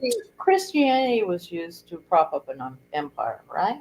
It was used to pop up monarchy. We are back to the Let me subject of finish. monarchy. Let me finish the point. Okay. Islam was what created the empire for Muslims. Islam created the Islamic Empire. Okay. Christianity was used to prop up monarchy. It was used to prop up the Roman Empire, and then when the Roman Empire started splitting up, it was used to prop up monarchy. But those are two different positions. Islam created an empire. Christianity propped up an empire. That's the Well, difference as far as say I'm the concerned. Christians are the one with a big. Judaism is how to practice a religion as a minority, under a totally, another state apparatus. But these are the differences of it. Islam, you can create it. It creates an empire. It did have some rules, and it had a way of creating a military. Now, Christianity can be used to create a military. It was used that way in the past, but Christianity was not a separate empire that was a Christian empire. It was used to prop up empires, even though people want It to was say used to prop up monarchy, but it didn't protect Christendom. I mean, if you think of Christendom as a no, Europe, because it was a function of protect it was them. if you want to look at it that way, it was a function of propping up cohesion in an empire, and then under monarchies to make the mythos of the divine right of kings. Yes, that's what was going on. Islam, though, Islam became an empire because of the religion. It was an empire that was motivated by the religion, and it was created from that belief in that religion. And that's a different story than what Christianity has, and it's a different story than what Judaism, the story of Judaism. It's a different. But Christians are the ones with the biggest empire. Whether it I was mean, the the biggest first empire or global not, Christian it was empire was not. It was Spanish. not a Christian empire. It was whatever the empire was, and Christianity was attached to it to give that empire validity. Yes, of That's course. different. But I mean, so technically, the Spanish Empire was a Catholic empire. And No, if then it was a the Catholic, British took. if it was a Catholic empire, the Pope would have been the head of it, and he wasn't. Okay? No, the church propped up the monarchies. The church was used to give a divine mythos towards the monarchies, to make the peons and the peasants all obey them, like, oh, God wants us to do this. That's what that was about. Islam was an ideology that created its own empire. And that's why Islam is a stronger religion. It actually can create an empire, where Christianity is used to prop up something else. So that's what I'm saying. Yes, monarchy. Well, I mean, the divine right of kings was what Christianity was supposed to defend, and it didn't even do that. It utterly failed. Well, Christianity was used to promote the idea of why these But people nobody were has in power, Claire. noticed. That's all it was. It was promoting the idea of why they were in power and why everybody else should accept it, and that God wants this. It Yes, was and his it failed in 1918, and nobody even noticed. No, yeah, it failed. It's failed from Yeah, failed and that's from. why it should be. Okay, for some reason, nobody wants to acknowledge it. I guess they Well, think, they're well, if not we picking acknowledge their that religion. Christianity failed, we'll have to become The Muslim. normal person, a normal, I mean, the regular person who believes in religion isn't picking their religion from the idea of what kind of empire it's going to be able to create from it. They're not picking a religion from from Yeah, that yeah. The standpoint. thing is, if these Christians really believed in God, they would be mortified to know that they have been idolaters and blasphemers, but they don't care, which confirms my position that it's just a cultural affiliation. They only pretend to be Christian so they can continue to reject having a proper religion that would give them better government, because obviously, too irrational, too full of hatred, to come to the obvious conclusion. Well, they came up with a different idea. Okay, they came up with a different idea, but I'm saying is the actual ideas of what the religions were being used for were for Yes, two I different. know. So you and I are agreed that it is better to stick to the rules in the Quran than let your corrupt and incompetent ruling classes make up the rules as they go along. Well, obviously, if I'm a Muslim, I No, no, think I'm that would not be Muslim. no, I know, but I'm saying is yeah, obviously I feel that way. I'm saying it would be more palatable to white nationalists if they tried to make the intellectual leap in their mind that Islam is a different form of Christianity, and that would be a good idea for them. I'm saying is they could make that leap Not grown up intellectually. enough. Hmm? They're not grown Well, up enough. maybe not, but now you're the one who doesn't want to play Let's Pretend, Claire. I mean, you criticized me in the beginning saying I'm pessimistic. Okay, maybe I'm more optimistic towards these white nationalists.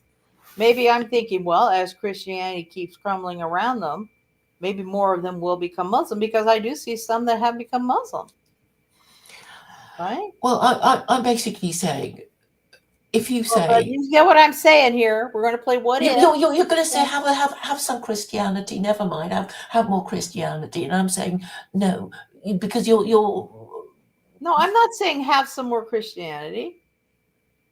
I'm just saying you have to reject the whole thing, because if you're saying that you're any kind of Christian, it We means are, the whether text people like has it or got not, with Muslims you. are because they have a Christology involved that is part codified in their religion. They're waiting for a Messiah who is Jesus Christ. It is a form of Christianity. It is what the church, as an Orthodox or Roman Catholics would say, is a heretical form of Christianity. Yes, but Jews and Christians and Muslims all have basically the same idea of the end times. They all No, we're waiting expect for the the same Messiah to come. person. We're waiting for the same person. Okay, so what's there to? Okay, so but they're all the same in the sense that the Jews are not expecting Jesus, and the Christians are expecting Jesus, and the Muslims think they're expecting Jesus. But that's a stupid way of choosing your religion. I didn't say choose it from that. I'm saying is white nationalists are very anti-Muslim, a large number of them, because they see it as something that's totally foreign because it's No, not no, they just Christianity. hate these brown people in their country. Well, That's whatever, what it's all whatever, about. It's Claire, it's it's basically Claire, racism. Claire, Claire. Whether what the supremacists are racist, I don't Yes, think the yes, it's like separatists. he's just I don't look think the at these separatists immigrants, look at are. these brown shitskins. That's what I I call don't them. think the separatists are. I think there's a huge, huge uh, problem of having this kind of a culture clash. I think totally see why the Europeans don't want all these Muslims from Africa and Southeast Asia. I could totally No, understand. I understand. I'm not even pretending. I've already acknowledged why they hate it, but I'm saying I'm they're here saying is now. they They're have here reason to now. hate So it. to kind of take your punishment, right? Because obviously they're here for a reason. Somebody invited them. Well, I mean, I think they were invited. all They these can. countries, the people are no longer in control of their governments. The government want, it's like, if it is business organizations that pay the campaign funds of political parties, and these business organizations say we can't get the labor, the whites just won't do the work. They can't, well, we need the labor. fast now, not in 7 years' time when white people can be bothered to have enough children and bring them up properly, and the education system Well, can it doesn't look actually like you teach guys them are getting much useful labor things. to me. It doesn't look to me like you guys are getting much labor. You're getting an awful lot of people who are just getting uh, handouts. You got too Okay, many well, so handouts going. the whole welfare system, the Well, welfare they're not state getting needs to labor. be. It's Yeah, not but I achieving mean, its obviously, purpose. some of it is being used to do stuff that like Deliveroo, and delivering stuff, and working in agriculture, harvesting crops, and we're working in abattoirs, I guess. The job, the essential services, put it that way. I mean, it is a labor problem fundamentally, and nobody's acknowledging it. It's like these migrants have been delivered. They were ordered. Somebody ordered them. That's why they've been Yes, put in Claire, migrant hotels. we have the same thing in the U.S., I know. but We it's all have not the same problem because we have the same social and economic policies. it's it's not Muslims though that this is the problem in the United States. It's not the brown Muslims so much. No, I'm saying it's a social policy of bad parenting, not having enough babies, not having decent schools, all that. Okay, so now we're going to have 20 white people have a baby this year. It's going to be 20 people ready to work when they're 18. Yeah, I mean they've created their own situation for sure. Okay, but this is pretty much has been encouraged by the UN and this one world government stuff. And that is not to the benefit of the United States at all. But the Well, all United the States ideas came from politicians are all America promoting it. anyway. They're all promoting it. And that's because America doesn't really have a religion, and this is being acknowledged by it was John Adams and Washington, and they were dropping hints like mad. But of course they couldn't do anything with the New Testament, and all the founding fathers could do was drop hints that the 21st century Americans refused to pick up. I mean, Well, what I religion find could it they I mean find after it having separated the I church from find their it state? ridiculous for people to base their politics on end time scenarios from reading the apocalypse or some of these ideas about the end times. If you believe in a God, you can believe God can bring the end times in himself.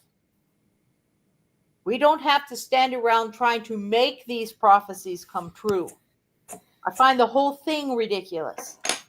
Yes, All of it. exactly. And you have to tell these people, instead of saying, "Oh, we'll no, not mock your stupid beliefs," because that's what they do.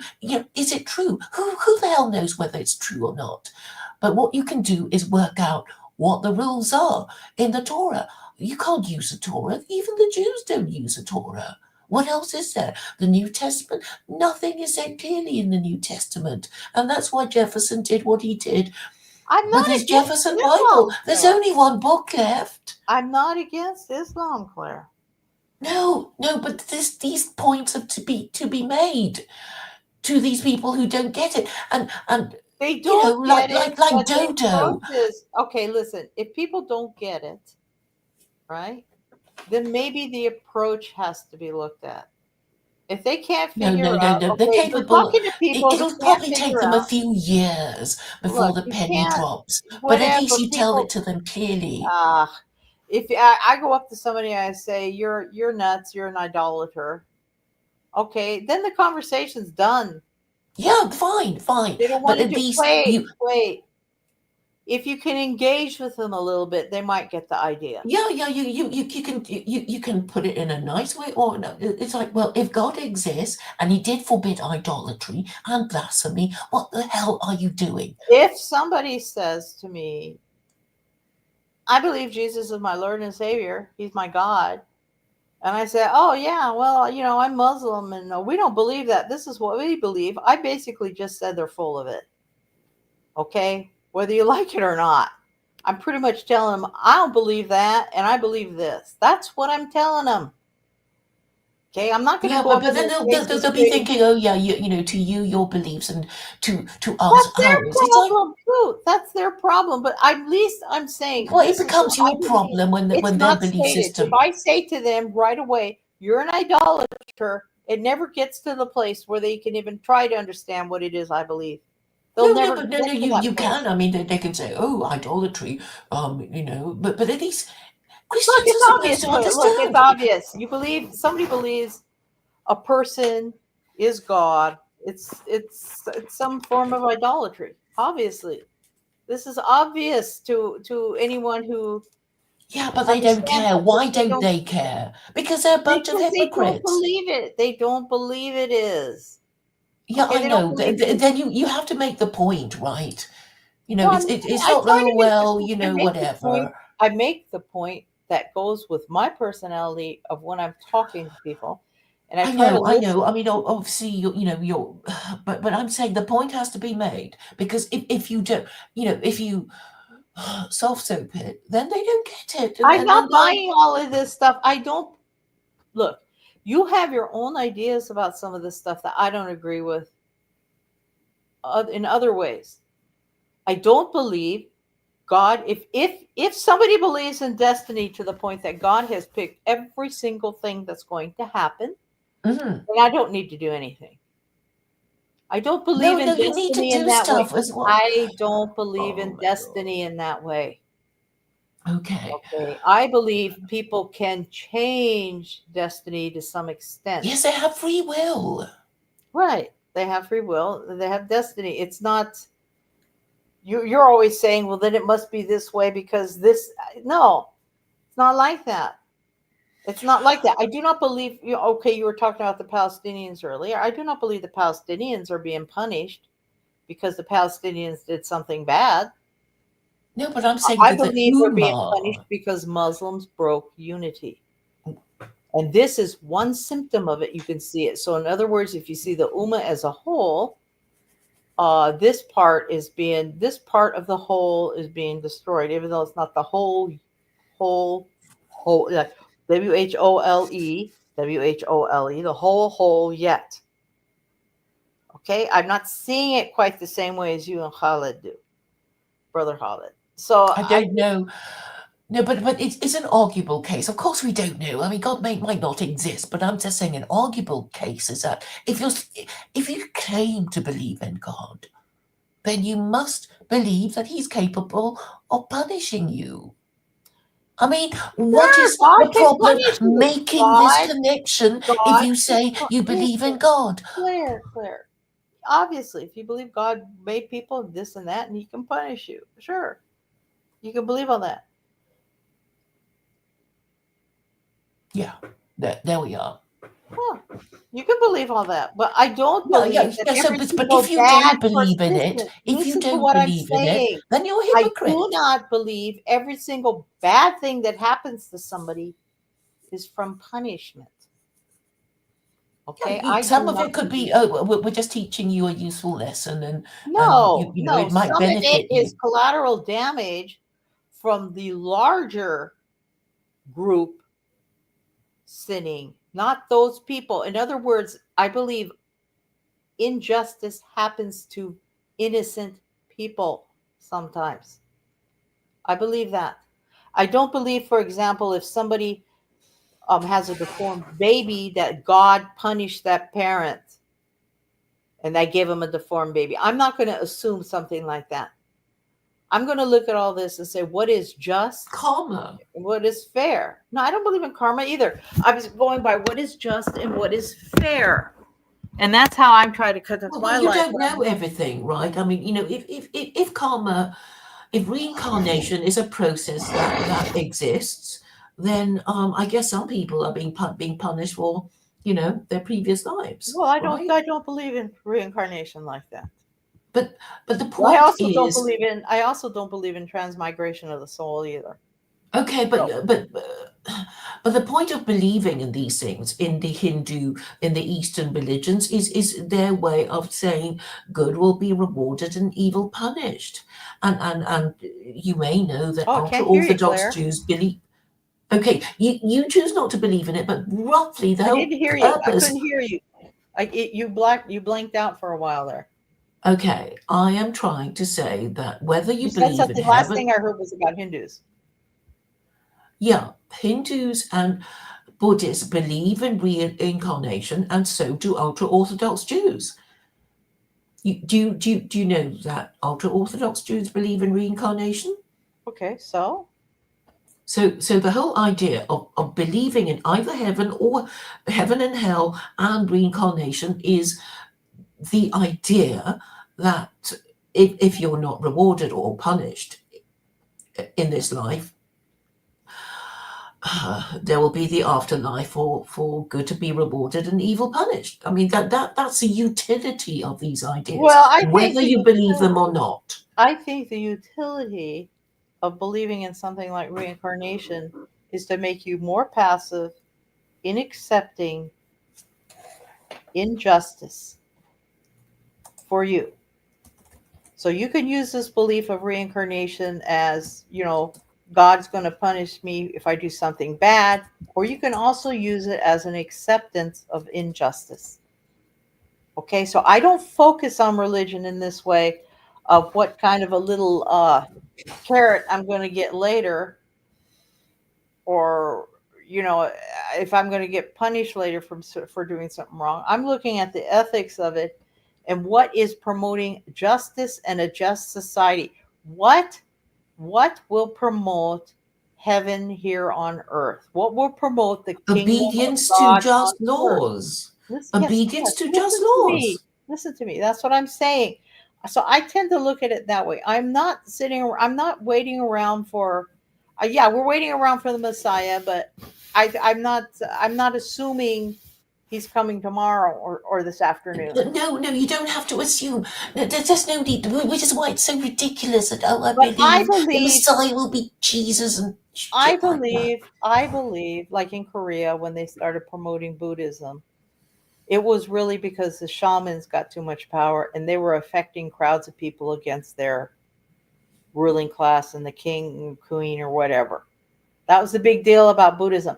They're trying to get people to passively agree to the elite class. I Yeah, will but the never Hinduism agree. and Buddhism are shit religions anyway. Well, whether they're a shit religion or not, I'm talking about what they're. Oh, see, now I said a bad word. I shouldn't have said that. God will forgive you and blame me. But I'm saying it. Well, no, I'm not trying to blame you. I forget. I forget sometimes I'm other sorry people. to be a bad influence. Okay, I'll clean up No, my no, language. no. I'm not saying you're a bad influence. I'm saying that I tend to forget that these things other people can hear. Like I forgot that people can listen in. So I mean, I'm Well, not trying to. Stephen J. James heard you say the naughty word. What I don't like for people, I don't like. I don't like promoting that kind of stuff because I think it's socially This is degenerate. unladylike. I apologize to Not everybody. I not apologize. unladylike. I don't care what you said it. I'm just saying is I try not to promote it that way. I just Yes, try not to promote yes. this because I'm saying is we don't have to be like this. We don't have to be No, like it's unnecessary. I agree. okay. I'll So resolve to do better. I I did apologize to I wasn't everybody who trying to heard. chastise you. I wasn't trying to chastise you is what I'm saying. Okay. All right. So I believe that Buddhism and reincarnation are ideas to make people more passive. So these people are either using religion to make the peons more passive and to prop themselves up or for Yes, something else. but that's in Christianity too, right? You know, the meek will inherit the earth, so don't worry about it. Don't rise up and overthrow your oppressors. The meek will inherit the earth. Calm down, peasants. It's in all religions. I don't know what that means. The meek will inherit the earth. I actually don't know what he means by that, but I don't believe turn the other cheek means just to stand there and let someone punch you in the face again either. That's not the Catholic Church doesn't believe that. They believe that means to stand your ground. Like, oh, they're Well, going to we hit you. don't know, but because the language is so ambiguous Well, we and don't know. That's right. We don't know. But I'm saying is that you can use that same sentence to promote both. And religions generally can be used to either promote passivity in peons or something else. Yes, but the My thing is, objection, the objection from this standpoint, I have with a lot of Sunni Muslims is that they do not promote uh, striving for justice, an actually just society right now. If things aren't so bad, I believe we have to strive for that all the time. Just society has to be strived for all the time. So these people coming in, like they came into the north of Syria, well, the reason they could come in is because everybody viewed Assad as unjust. So they could use that excuse, but it's just a land grab. Doesn't change the fact it's a land grab. But this is not. It's not the way religion can be used is different. yes, you can use it in so many different ways. That's why Yeah. people fight over the interpretation of laws, and not just religious laws, because I mean, every court case is about, the law says this, but but what Look, I'm trying. Claire, if I look at the Quran, okay, you could read the Quran and read all those laws in there. There actually is not an ayah that says you must follow the law just like this in 2024. It will always be a matter of interpretation, That's right. I'm agreeing with you. It's going and to be and, and therefore, of it's how as the long as it's Quran's a even piece of used. string. How you're even going to use the Quran to do this. No, So I think I but the agree. reason Look, I you think say these are the laws people should follow, and white nationalists need to look at the Quran. They need to look at Islam. they're too They need to dumb. look at how they would interpret it, and they should be thinking about these things because what they're doing right now is not working. Because I've talked to some white nationalists. I've also talked to non-white white people who are not white nationalists. The biggest complaint people have against them is that they have a narrative that nobody wants to buy into. It's not compelling to them. What Yeah, they're because hearing is it's low status beliefs. It's like, why? If you can make your point without blaming Jews or getting into trouble over hate speech, why didn't you just say it without, blaming well, why should Jews? they have to? The American Okay, so response. it's reverse psychology because you're told you can't do it, you want to do it all the more. And then it No, says, well, it just means you're I'm immediately identified saying as white is nationalist. for Americans, people who actually did believe in the Bill of Rights and all that free speech, they're seeing this as why should they have to conform to a Zionist a totally Zionist clarification of their views to make it sit. In other words, why does a believer, a Muslim, or anyone else have to have a political opinion and base it on secularism or science argument to have it be entered into the political arena? But that's what goes on in the United States. You have to have the secular science argument to justify anything once you start talking about politics. You can't just stand up and say, well, my religion is just totally against that. And I think that's a good enough reason to have it enter into the political discussion. Okay, so I'm sorry, I don't actually know do believe in the First what are Amendment. you trying to say? I'm saying is if people have to express themselves and they're being curtailed in how they express themselves. Okay, this is a disbelief in the First Amendment. Now, I'm not talking about people being gross. What I'm saying is a religious reason is just as good as a scientific or secular reason to enter into political discussion. Okay? Now, because of this, we got these Christian Zionists saying all kinds of stuff in a political discussion. And basically, it's just based on the Schofield Bible and, John Nelson Darby. Okay, that's not, the ideas aren't even from the Roman Catholic Church, a bunch of this stuff. But why are they allowed to do that and nobody else? Because the everybody. government supports it and approves of Okay, it. okay, but what I'm saying is, don't tell white nationalists that they can discuss these things and not point out the obvious, because that's going to make everybody else happier and more accept them and make it easier on the people they're trying to talk about. You can't do that and believe in the First Amendment. People Yeah, need to so really read it. defend the First Amendment, but I nobody try gets the to. First I Amendment. try to with everybody. I tell everybody, no, don't promote that political idea. It's undermining First Amendment. Don't promote that idea. It's undermining the Second Amendment. Those are the two big ones. I tell people all the time when they're talking about political ideas, do not support that. Do not support any of these, anything that in any way can undermine those first two amendments. Absolutely never. That's my religion right there, Claire.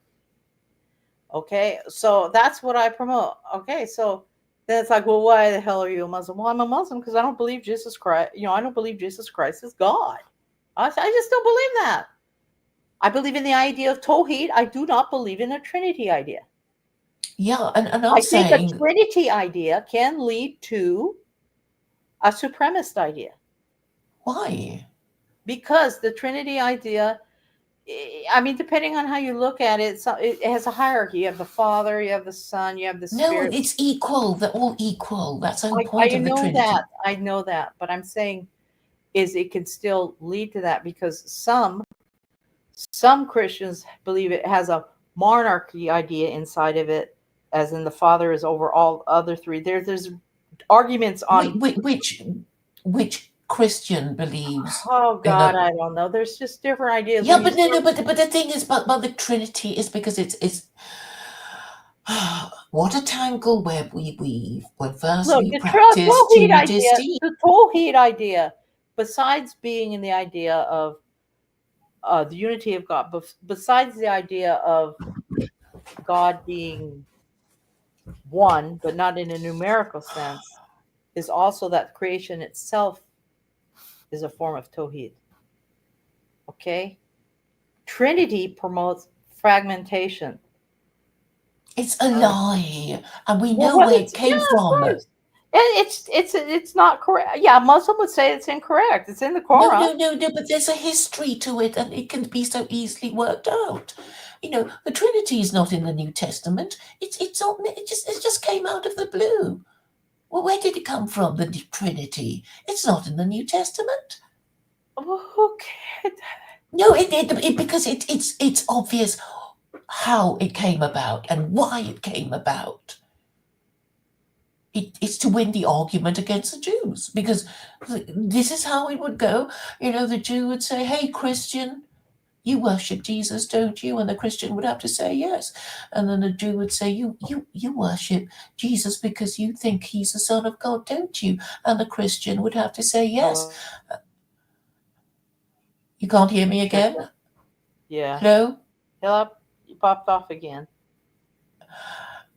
Did you hear what I was saying? Do I have to say it again? I think so. So here it goes. The Jew would say to the Christian, "Hey, Christian, you worship Jesus, don't you?" And the Christian would have to say yes. And then the next question the Jew would say is, "You worship Jesus because you think he's the Son of God, don't you?" And the Christian would have to say yes. And then the Jew would say that your son, your Jesus, is the Son of our God, the God of Israel. Therefore, we win. Claire, maybe the problem is where I grew up. Okay, but just all Christians don't believe in the Trinity here where I live. They just don't. Some do, some don't. I'm not going to Okay, go but up you're and not a accuse Christian somebody of if you something. don't. Huh? What kind of Christians? I I mean, I know we're one not proper pastor. I know one Christians. pastor. Listen, I know a pastor. He died. One lady decided to join his church. She was talking to him about it, and he said, "Well, can you believe, Jesus is your Lord and Savior and all that?" And she says, "Well, no, not really." And then he said, "Well, can you believe he's a really good example for you to follow in your life?" And she says, "Yeah, I can buy into that." So he let her join the church. Yeah, but beggars can't be choosers. Well, They're so whatever. desperate they'll live What on I'm it. saying is, she views herself as a Christian, and there's a lot in the United States. We have such a wide, I don't know what you want to call it, spectrum of it, that you can't just assume when you're first talking to somebody exactly what they believe. You can't assume that just because they say they're Christian. So I'm not into this. I'm going to go up and say you idolater to someone I don't hardly No, know. no, you don't have to do that. Of No, course, I I'm don't not agree with saying that. I don't do that.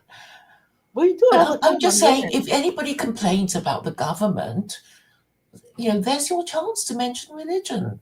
But only if they complain about the government. Hey, everybody's complaining about the government, right? Because, I mean, religion is about morality, isn't it?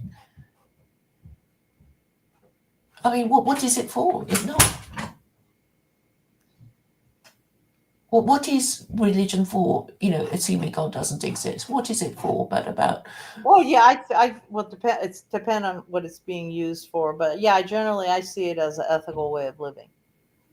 oh Okay, yes. So yeah, so the presumption is that you should be well, telling the truth at the very least, and then we know that perjury is an imprisonable offence. hmm And then the next thing, is to exercise logic, and and obviously the religion that you want is a religion that is logical, so you don't feel stupid for believing in it.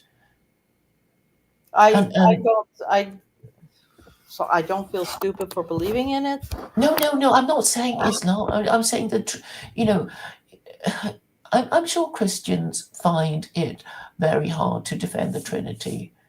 I mean, they can't defend the Trinity. I mean, in fact, not even the Pope or the Archbishop of Canterbury can defend the Trinity, which is why they resorted to burning heretics at the stake. That's the only way they could win the argument. Well, they burned heretics because it was undermining the authority of the church, which was undermining the divine right of kings. Okay, Yes, so that, and but as the Lord, it had more to do with if you're not agreeing with the authority of the church, you are not agreeing with the authority of the king. That was the big problem with it.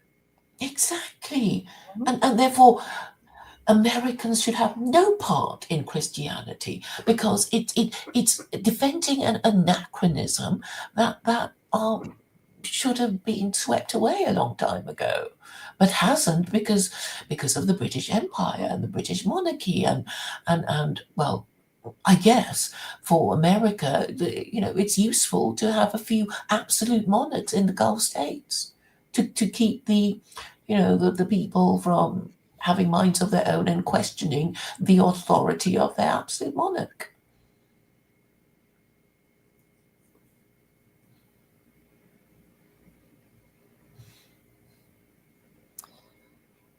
I I just think that um, a lot of Christians have moved away from the Trinity idea, and they form these other types of churches sometimes. What kind of Christian? I mean, Mormons? Oh yeah, Mormons is one. Well, Mormons, yeah, and Yeah, and then then Unitarian Christians, but then the Unitarian Christians are super liberal. mhm. So it doesn't give people the protection that they need because the whole point of religion, if you look at any of the five world religions, is that it's about promoting marriage and family values. That's what it's for. It's to frighten people into getting married and having children and staying together for the sake of the children. That's what religion is really, really about. But now, okay, so I get it that Christianity has kind of lost its reason for existence since the end of Christendom in 1918, but because of the power of the British Empire, it kept going for a bit, and because Americans are mostly descended from Christian Europeans, they're keeping it going for a bit longer. But I mean, all these problems that you're having is because your ruling classes are, well, corrupt and incompetent, and they make up the rules as they go along at the expense of the American taxpayer. And Well, this is the I problem. think a lot of the Christians think the immoral politicians have bought out. They sold themselves Yeah, to but there's nothing. Zionist propaganda. It's how a lot of Christians are starting to think now. It depends on who you're talking to. Yeah, but Okay. if you really did, but the thing is, you can't just say, "Oh, I'm a Christian." It's like, well, what kind of Christian are you? You can't just sort of say you're Christian and that's it, because there's a Why? process you have to go.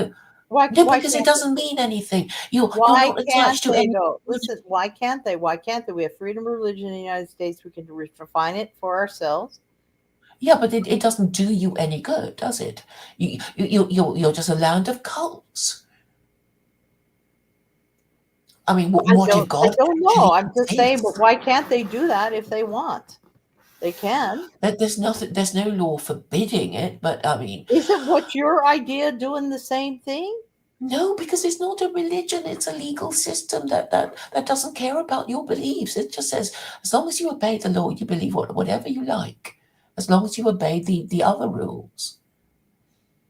So it's not a belief system, it's a legal system. Yes, I admit that. But a belief system is that, well, you have to believe, in X, Y, and Z, and then you're a paid up member, and then you can call yourself Jewish, Christian, Muslim, whatever. But secular Quranism it's just rules. It doesn't have a belief. It's like, yeah, you be a Hindu, you believe that God has three heads, or a tail. I don't care. But you have to obey the rest of the other rules. I mean that's the simplest way I can explain it. But so it's not a belief system at all. A belief system, it's like saying the Shahada, right? You say the Shahada, you have to believe that there's only one God, and only He is worthy of worship, and Muhammad is, all that. You're stating that you believe in a particular narrative, and then you can become a member of that religion. So that's a difference. But okay, so you can say you're Christian, but if you don't belong to a church, I mean, I know that there are lots of people now who say, I'm a non-denominational Christian. And what does it mean? It just means you don't go to church. That's what it means, really, if you inquire a little closer. And then you say, well, why didn't you go to church? Oh, I just hate those Christians. And it's like, well, what do you do? What do you do instead of going to worship? And it's Well, like, I'll just think of non-denom. myself as a Well, Christian. I'm just saying this for other people who might be listening. Non-denominational means it's not part of a denomination. Doesn't mean necessarily they don't have a church. Sometimes they have a church. Sometimes a non-denominational church does have a church. Well, the thing is, you're neither fish nor fowl, because the whole point of, saying that you're part of this group or that group is that you want to see members of that group. So, you might be, given career opportunities or marriage opportunities, and you can be with these people to confirm your Christian, Jewish, whatever identity it is that you want, and that is how you kind of, you know remain a paid up member. You have to be part of the community. I mean, it's like Jews. It's like they're not supposed to even get into a car. And therefore all their, on the Sabbath, they have to live within walking distance of their synagogue, because that's the whole idea. It's like, yeah, you have to live near each other, and you can't live in Yeah, the suburbs and they know how to drive. build a community. Yeah, Jews know how to build a community. That's right. And that's why they keep their identity. It's like, yeah, they have the readings of the, of the Torah, and, the stories of, Genesis and Moses, and, on it goes. And it's repeated, and it's like a soap opera in their minds. But, the thing about Christianity is that nobody really believes in this. Oh, Jesus died. And then, they don't really believe, but they'll You know, I maybe don't they'll know why go you to keep church. saying that, Claire, because some people do believe it. That's what I'm Well, they're telling not, you. they're not prepared to give up anything. So I'm just assuming, it's just a cultural affiliation that they can, there are lots of people say, oh, well, I'm just a cultural Christian, because, and what it means is that the only place of religious worship that I'm accustomed to going to is a church, because whenever there's a christening or a wedding or a funeral, the people around me would have it done in a church. And well, I'm a cultural Christian. I mean, they don't really care. Um, I mean, okay, the people, okay, churches, they don't even talk about, oh, how many confirmed Christians are there, in Catholicism or Anglicanism. They talk about bums on pews.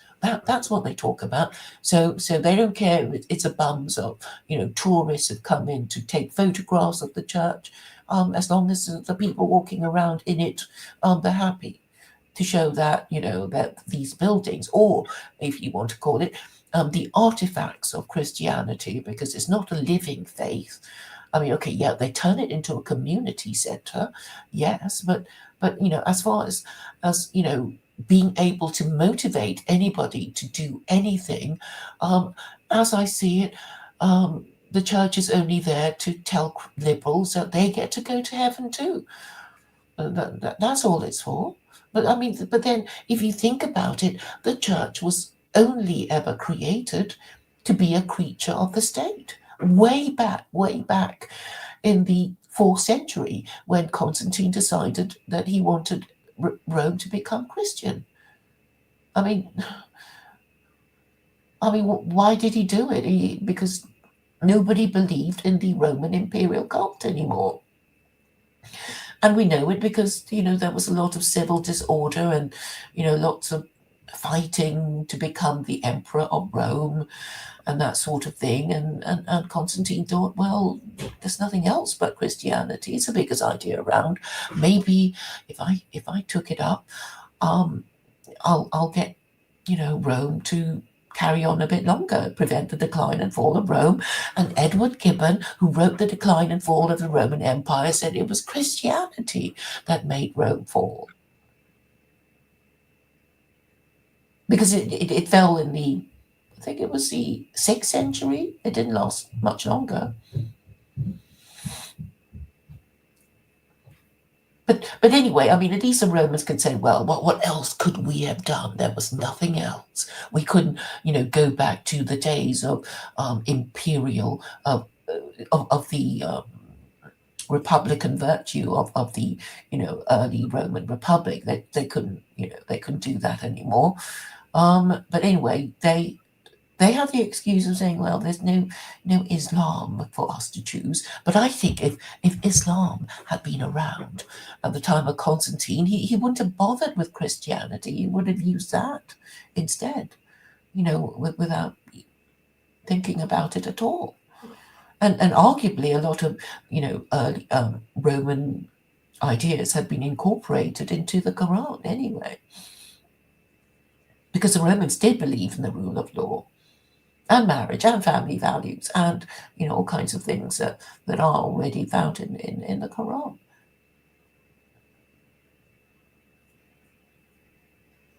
Yeah, I mean, I do get it. It's like, of course, it's painful to have a new religion, and nobody does it for fun.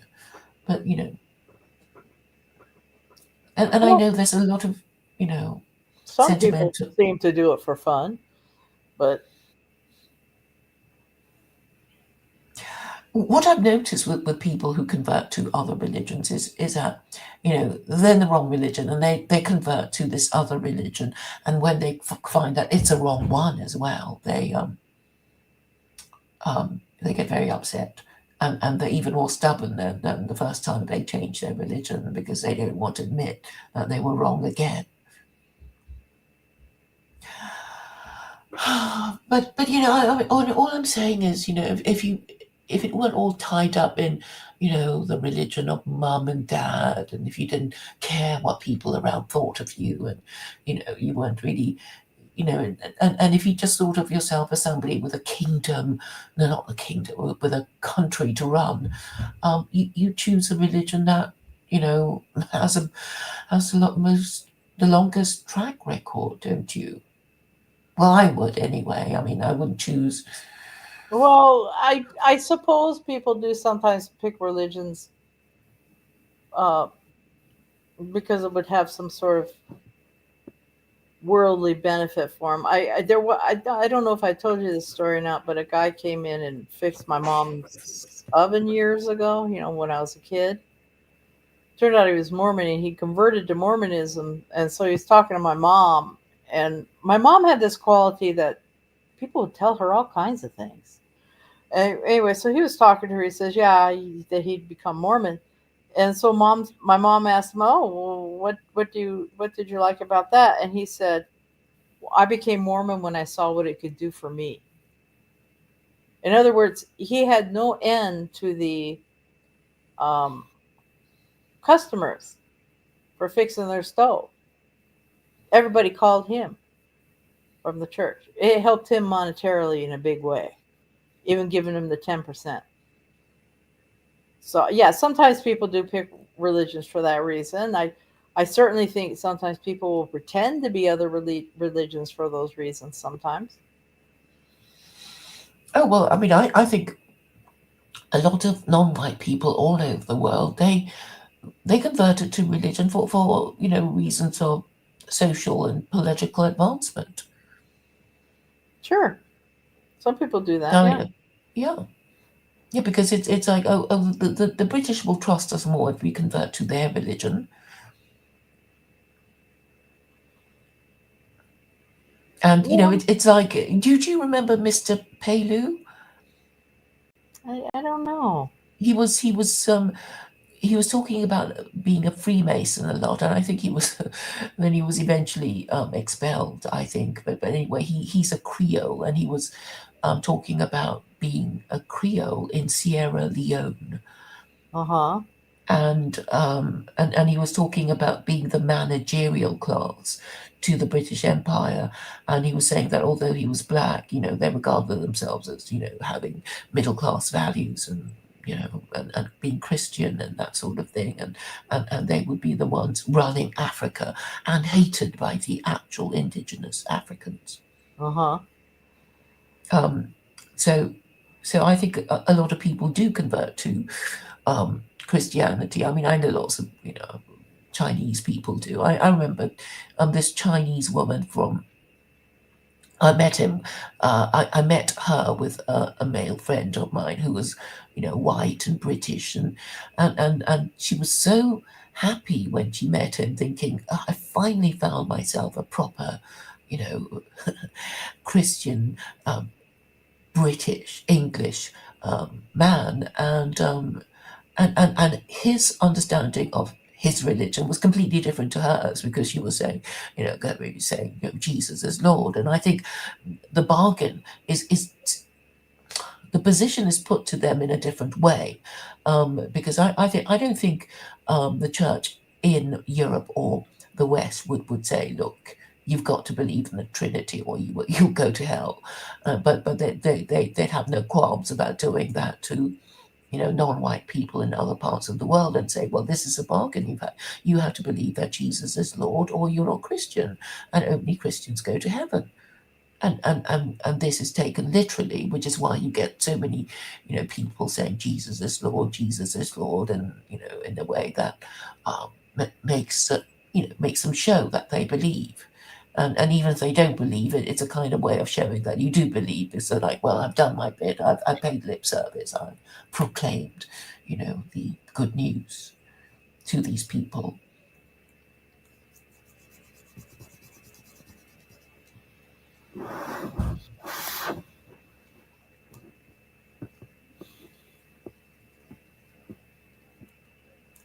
Mm.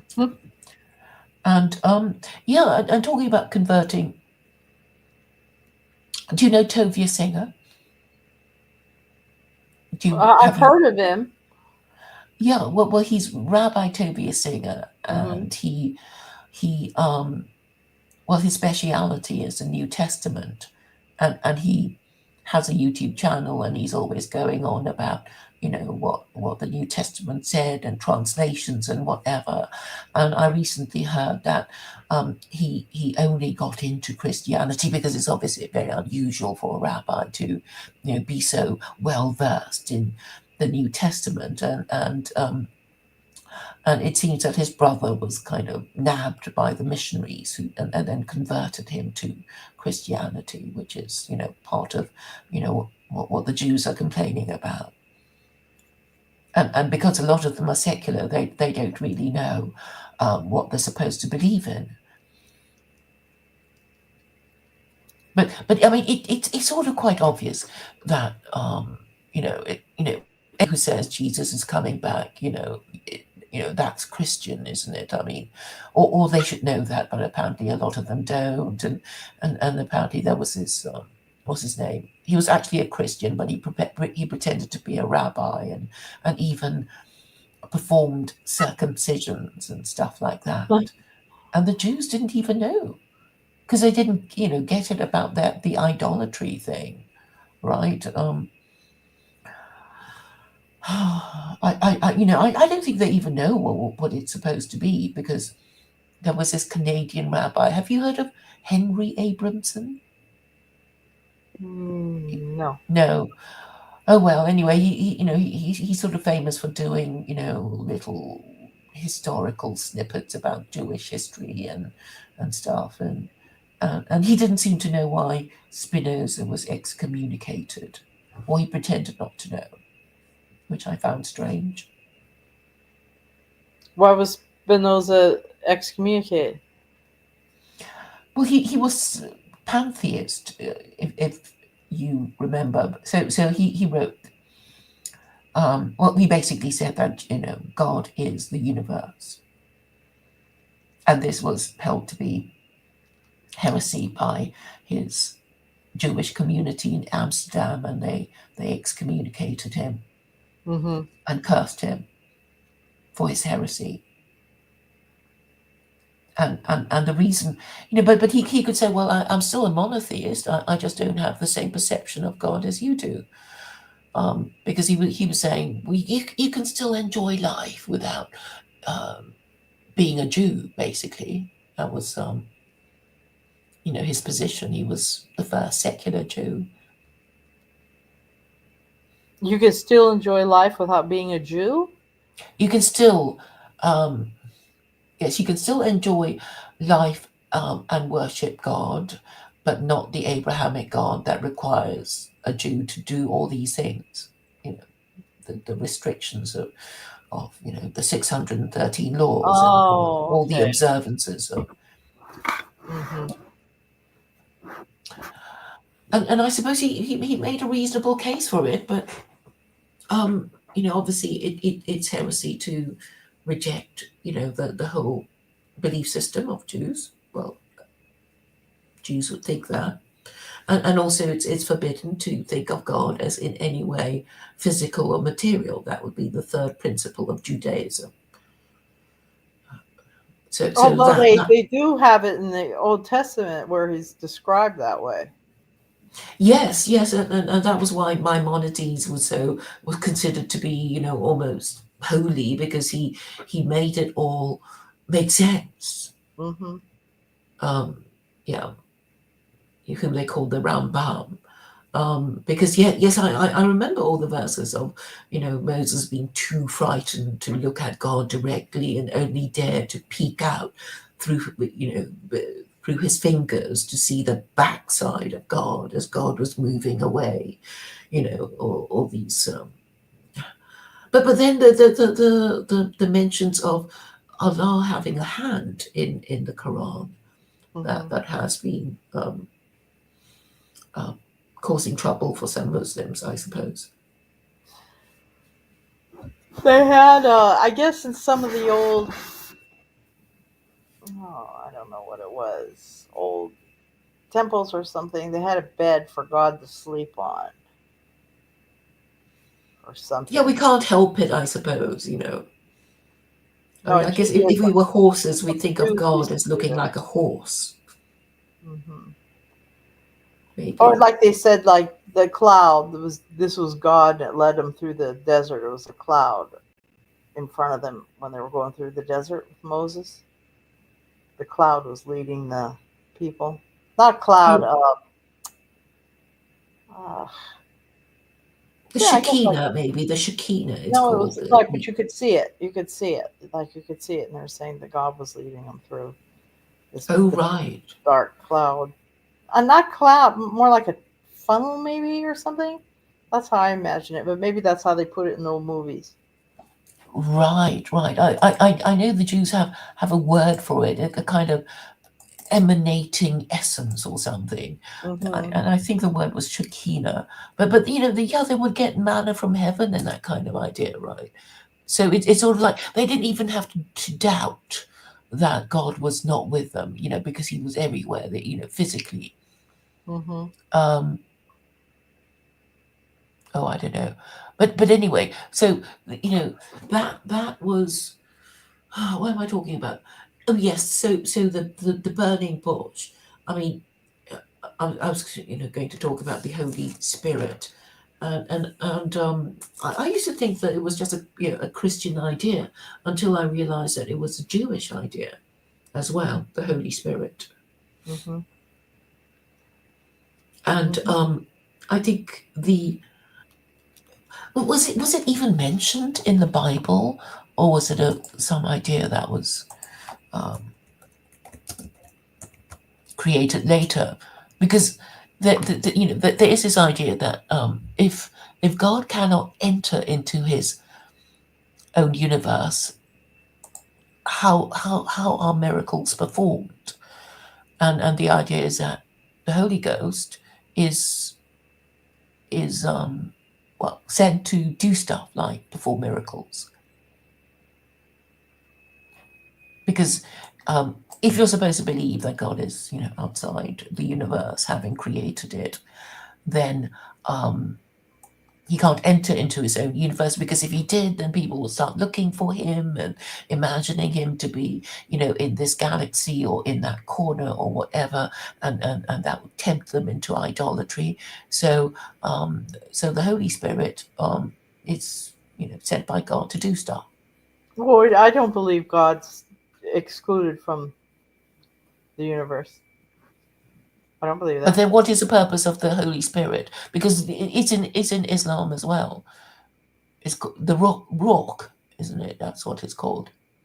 Well, some say that the Holy Spirit when they say it's a title for Jabril, and some say it's I guess you could say it's more like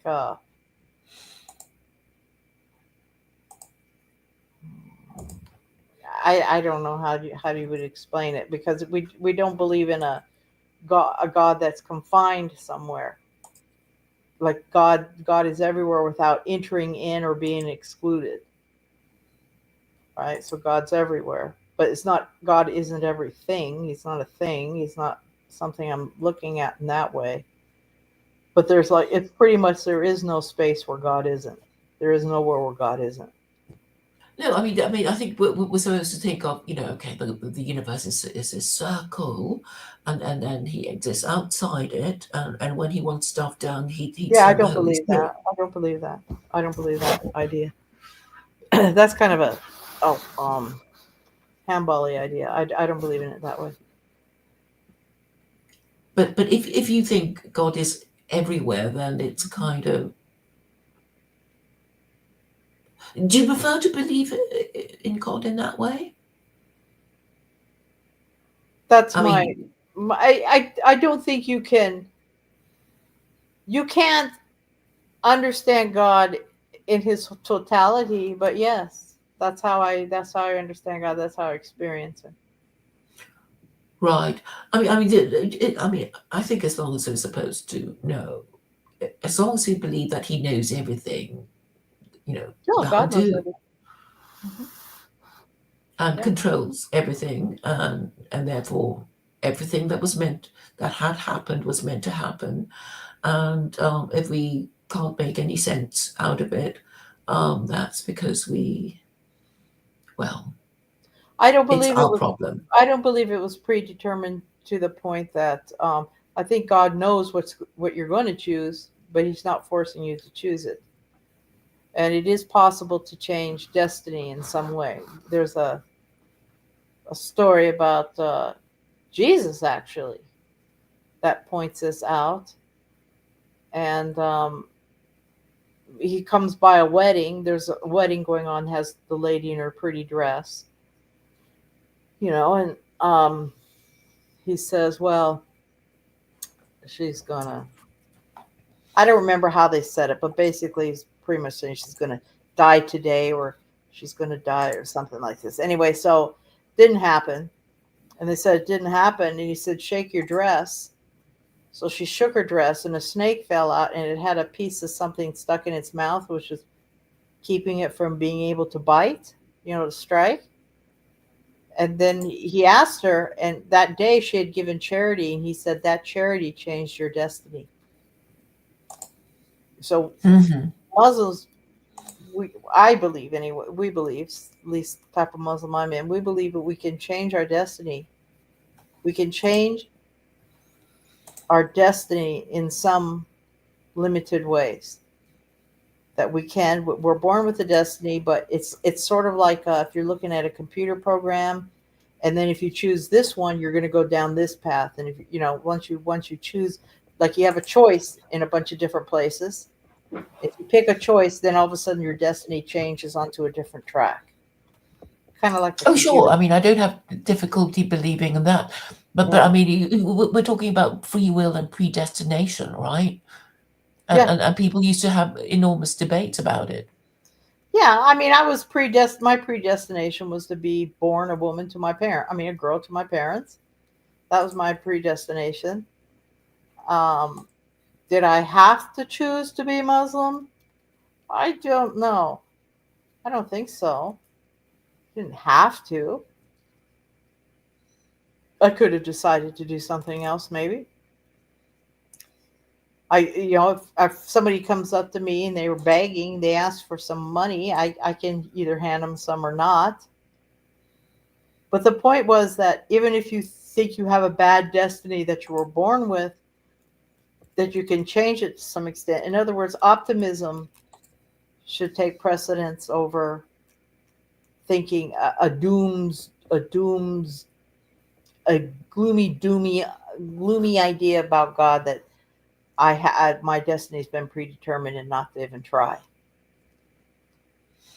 Well, yes, because well, I'm very attracted to that idea because, yeah, it could, but people do go on about it. It's like, well, if I missed that train, blah blah blah blah blah, my life would have, that kind of idea. And I suppose they like to think, oh, we were meant to meet, we were meant to get married, we were fated to, something like that. And Like and a and, and Brashid, when, hmm? like a Brashid, like your chosen soulmate. That is Well, your destiny. yes, Hmm. yes, I mean, not necessarily romantically, but I suppose we feel better about things if we think it was fated, and maybe we accept it with, you know, more willingly if we thought it was meant to be. Well, I think probably some things are. Probably some destinies are stronger than others. But God has full knowledge of what your choice is going to be, but God's not forcing you to do it because God is just. God is a just God, and if He wasn't, and if He was forcing it, and that you were forced to do a sin and you're going to be punished for a sin, then God decided that would make God evil. See, I just, yeah, some of the Muslims have different ideas on this. I mean, there's a spectrum and all of this too, but I don't believe it in that way that God chose this destiny and what's going to happen. That's just exactly what's going to happen, and you've got no choice about it. So, I mean, you could just give up, or you could try That's a to. Calvinist view, isn't it? The predestination thing. It seems to be a handbally view, a handbally view, handbally view. I believe. But if they have if and also a lot of some of the Salafi Wahhabis and stuff. But if they have this view, I don't know why they're so gun ho on running around yelling at everybody that they should believe something else. Why don't they just think that God's going to take care of their destiny? Why don't they look at it that way? I think they're making them fatalistic and not do anything, because if you you know No, but they're if in your face. They get in your face about it. These people that get in your face and they go on, but well, they're about predestination or free will. about anything you're doing. But then they're if they actually believe in predestiny to that extent, then why say anything? Then God must have ordained that somebody was going to be a thief and do that. I think it is probably to do with, don't you even think about becoming a political activist? I don't know. I'm just saying it's kind of interesting that they're the ones Yeah, that get into people's faces about things the most. because I know that this is a thing with Calvinists, right? Because um, Calvinists believe in predestination, while uh, and I think the reason, it's probably something to do with absolution. Did you ever explore Calvinism, Carol?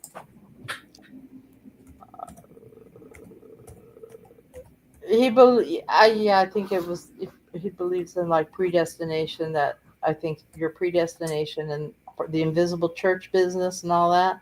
Is that what you're talking about? But yeah, this tulip thing, right? It has this acronym of let me um, total depravity, unconditional Yeah, they believe election. he seemed to be impressed by Saint Augustine's book, The Trinity. They seem to. Yeah, They no. I mean, they believe in the Trinity, but No, his um, book, The Trinity. Saint Augustine also had the idea that people had zero control over sin, basically because men couldn't control their what's in the morning. So he saw that as proof of the depraved nature of people, of humans, right? Their depraved nature, that they have no control over it. So Calvin sort of had also had this idea, and so did, let me think, who else? Not Luther, another one. They kind of had this idea that was the same, that people are inherently um, depraved by nature until they're baptized and stuff, and they starting on the things about they're born depraved in nature as opposed to being born in sin. So you could believe you're born in sin, as in you're born in a sinful place where in this condition, or you can be born in sin from sin, like you were born because of sin, or you're born because of you're just depraved by nature. So he believed anyone who wasn't a Christian was depraved by nature, because they believed that you were depraved until you became Christian, until you joined the church, until you were baptized. That's yeah, so it's an idea to frighten people into to joining. I think it's something to do Well, with absolution. it's a view about the universe. See, Tawhid doesn't have that idea. Tawhid thinks everything was created. It was God created everything. God creates good. It was all good, and that creation itself is not depraved by nature. Is not naturally depraved. Does not believe that. It has a much more optimistic view of humans from the beginning. But Calvinists and stuff, they believe your destiny is preordained, and that you can't. There's nothing you can do to save yourself. That's the other thing. Nothing you can do to save yourself. Which you can believe that. I mean, in truth, the only person that can save anybody is God, because God's who's keeping us all alive, right? But the Islamic view is people are not born depraved in nature. If somebody is born, they're saying they're born Muslim, it means they're born as God wanted them to be born. God creates good. God creates only good. There's that good thing right there. There's that good person is born in the earth. It has a much more kinder belief of humanity as a whole than Christianity does, some of these Christian groups. Okay.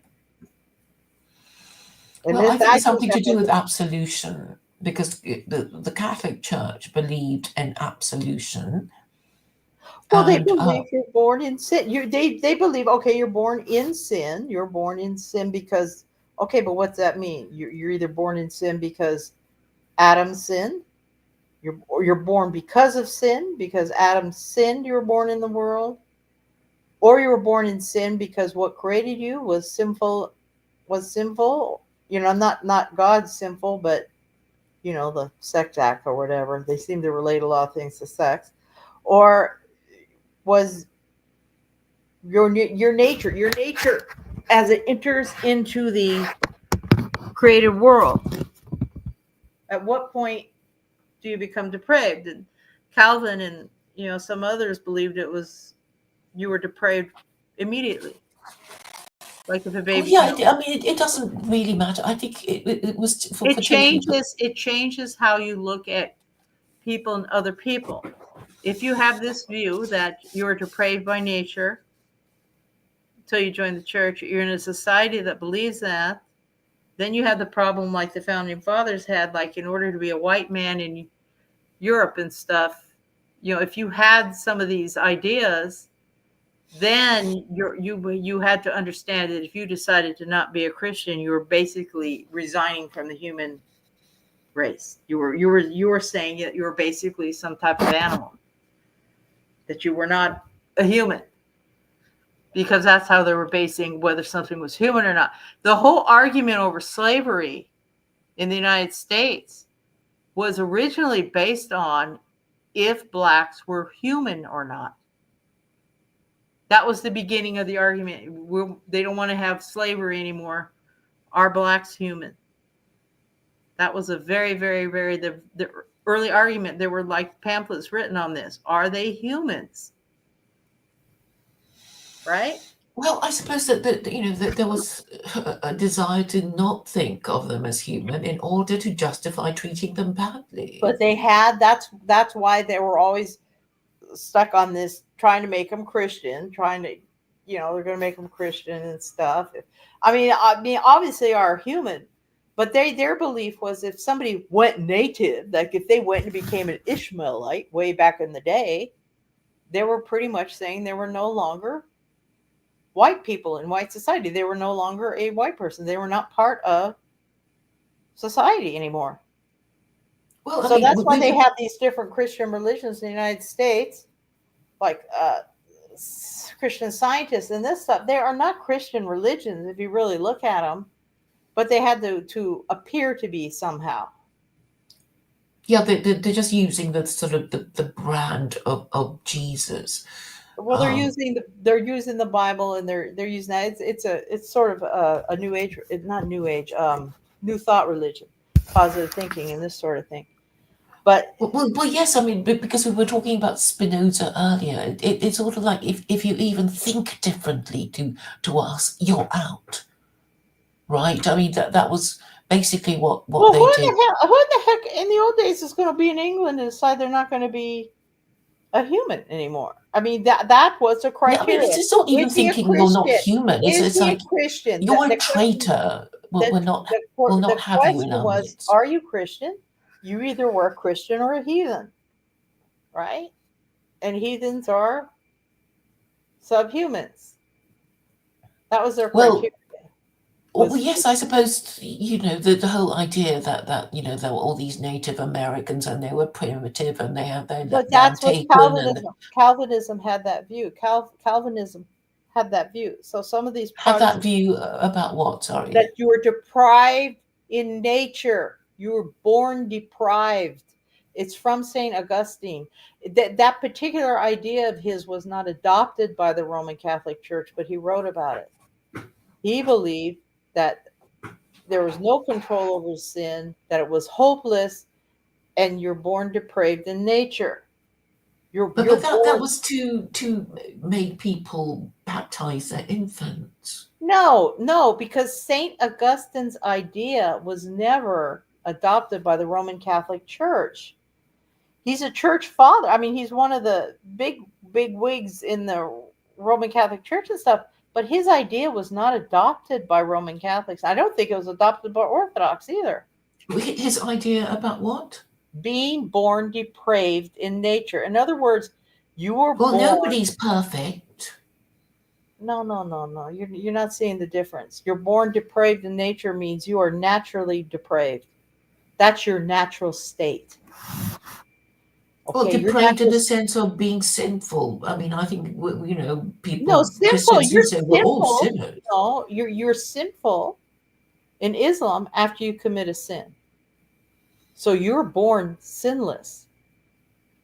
I know, but it's only a matter of time before we, Well, you know. whatever. But I'm saying is it changes how you look at people around you.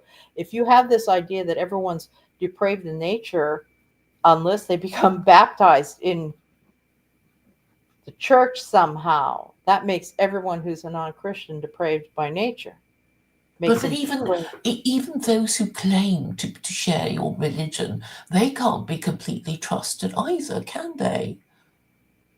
Well, that's not the point. It's the point is at what point does someone become a sinner? What point? When Is they it after they sin. do a sin or before? And he's saying their nature is depraved to begin with. In other words, people are born there as disgusting beings. Islam doesn't believe that. Islam believes everyone is born is good in the beginning. They are good in the Well, it's the same beginning. sort of thing. I think we're just No, no, it's not. You got to think changing. about it a little bit. You have to think about it a little bit. It's a different idea. It's a totally different idea. Well, it's sort of, well, we'll give such and such a benefit of the doubt, No, no, it's or not choose about not benefit to. of the doubt. It's not about benefit of the doubt. It's the nature of the thing. Is this evil in nature? Is this like this in nature? Islam believes all of creation, by definition, was good at point of creation. All of it. But Christians, Muslim, non Muslim, pagans, all of them at the beginning. So the brotherhood of humanity is far reaching, it's the whole world.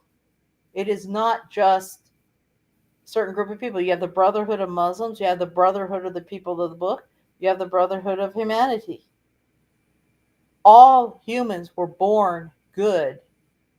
They were not born evil at the minute of their entering into the world. but I mean, there are all these rules. So I mean, somebody's going to break them, and it's That's all not the about rule. being Well, able to tell who is a I'm good not guy. saying I'm not saying it's not saying that people are all masoom or something here, Claire.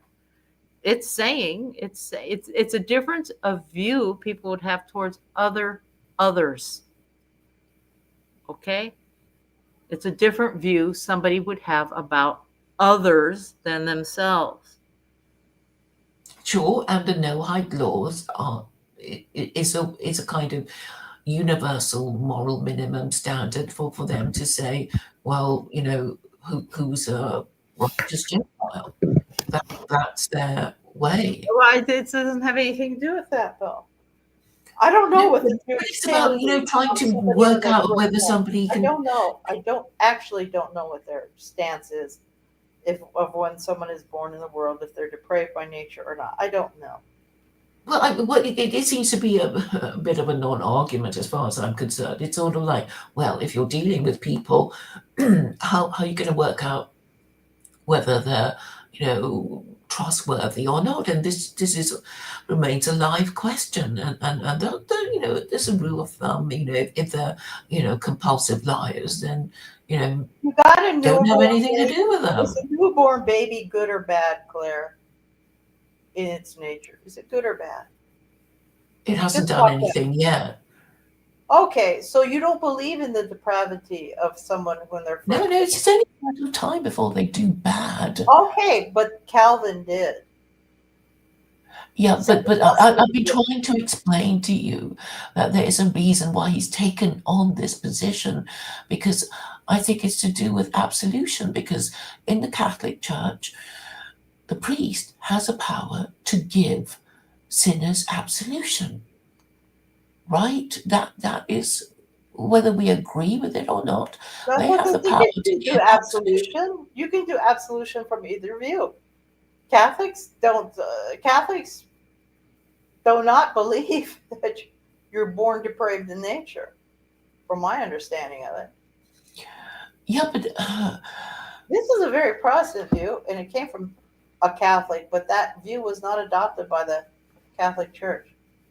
yeah, but there was a reason. Of obviously, the Catholic Church wanted to control everything, so it's going to say, "We're going to tell you what the rules are, and if you do wrong, um, we'll forgive They you." still do But that. There's no more rule written thing than the Calvinists.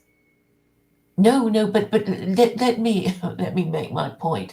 So the whole idea of the Catholic Church is to, you have to come to confession regularly, so the government knows exactly what you're up to, and I know Catholic mothers would advise their children, you have to make up a few little sins, but don't tell the priest if you've done anything terrible, or there will be trouble. Just say a few and venial sins, and then the priest will be satisfied, and then but give him something to chew on, and then with Protestantism that all disappeared. Um, I guess saying God will judge, um, but there was still a priesthood. While the Calvinism worked in Switzerland, which was a republic, Hmm. wasn't it? And his most famous thing was not so much this predestination thing, but really him saying it's okay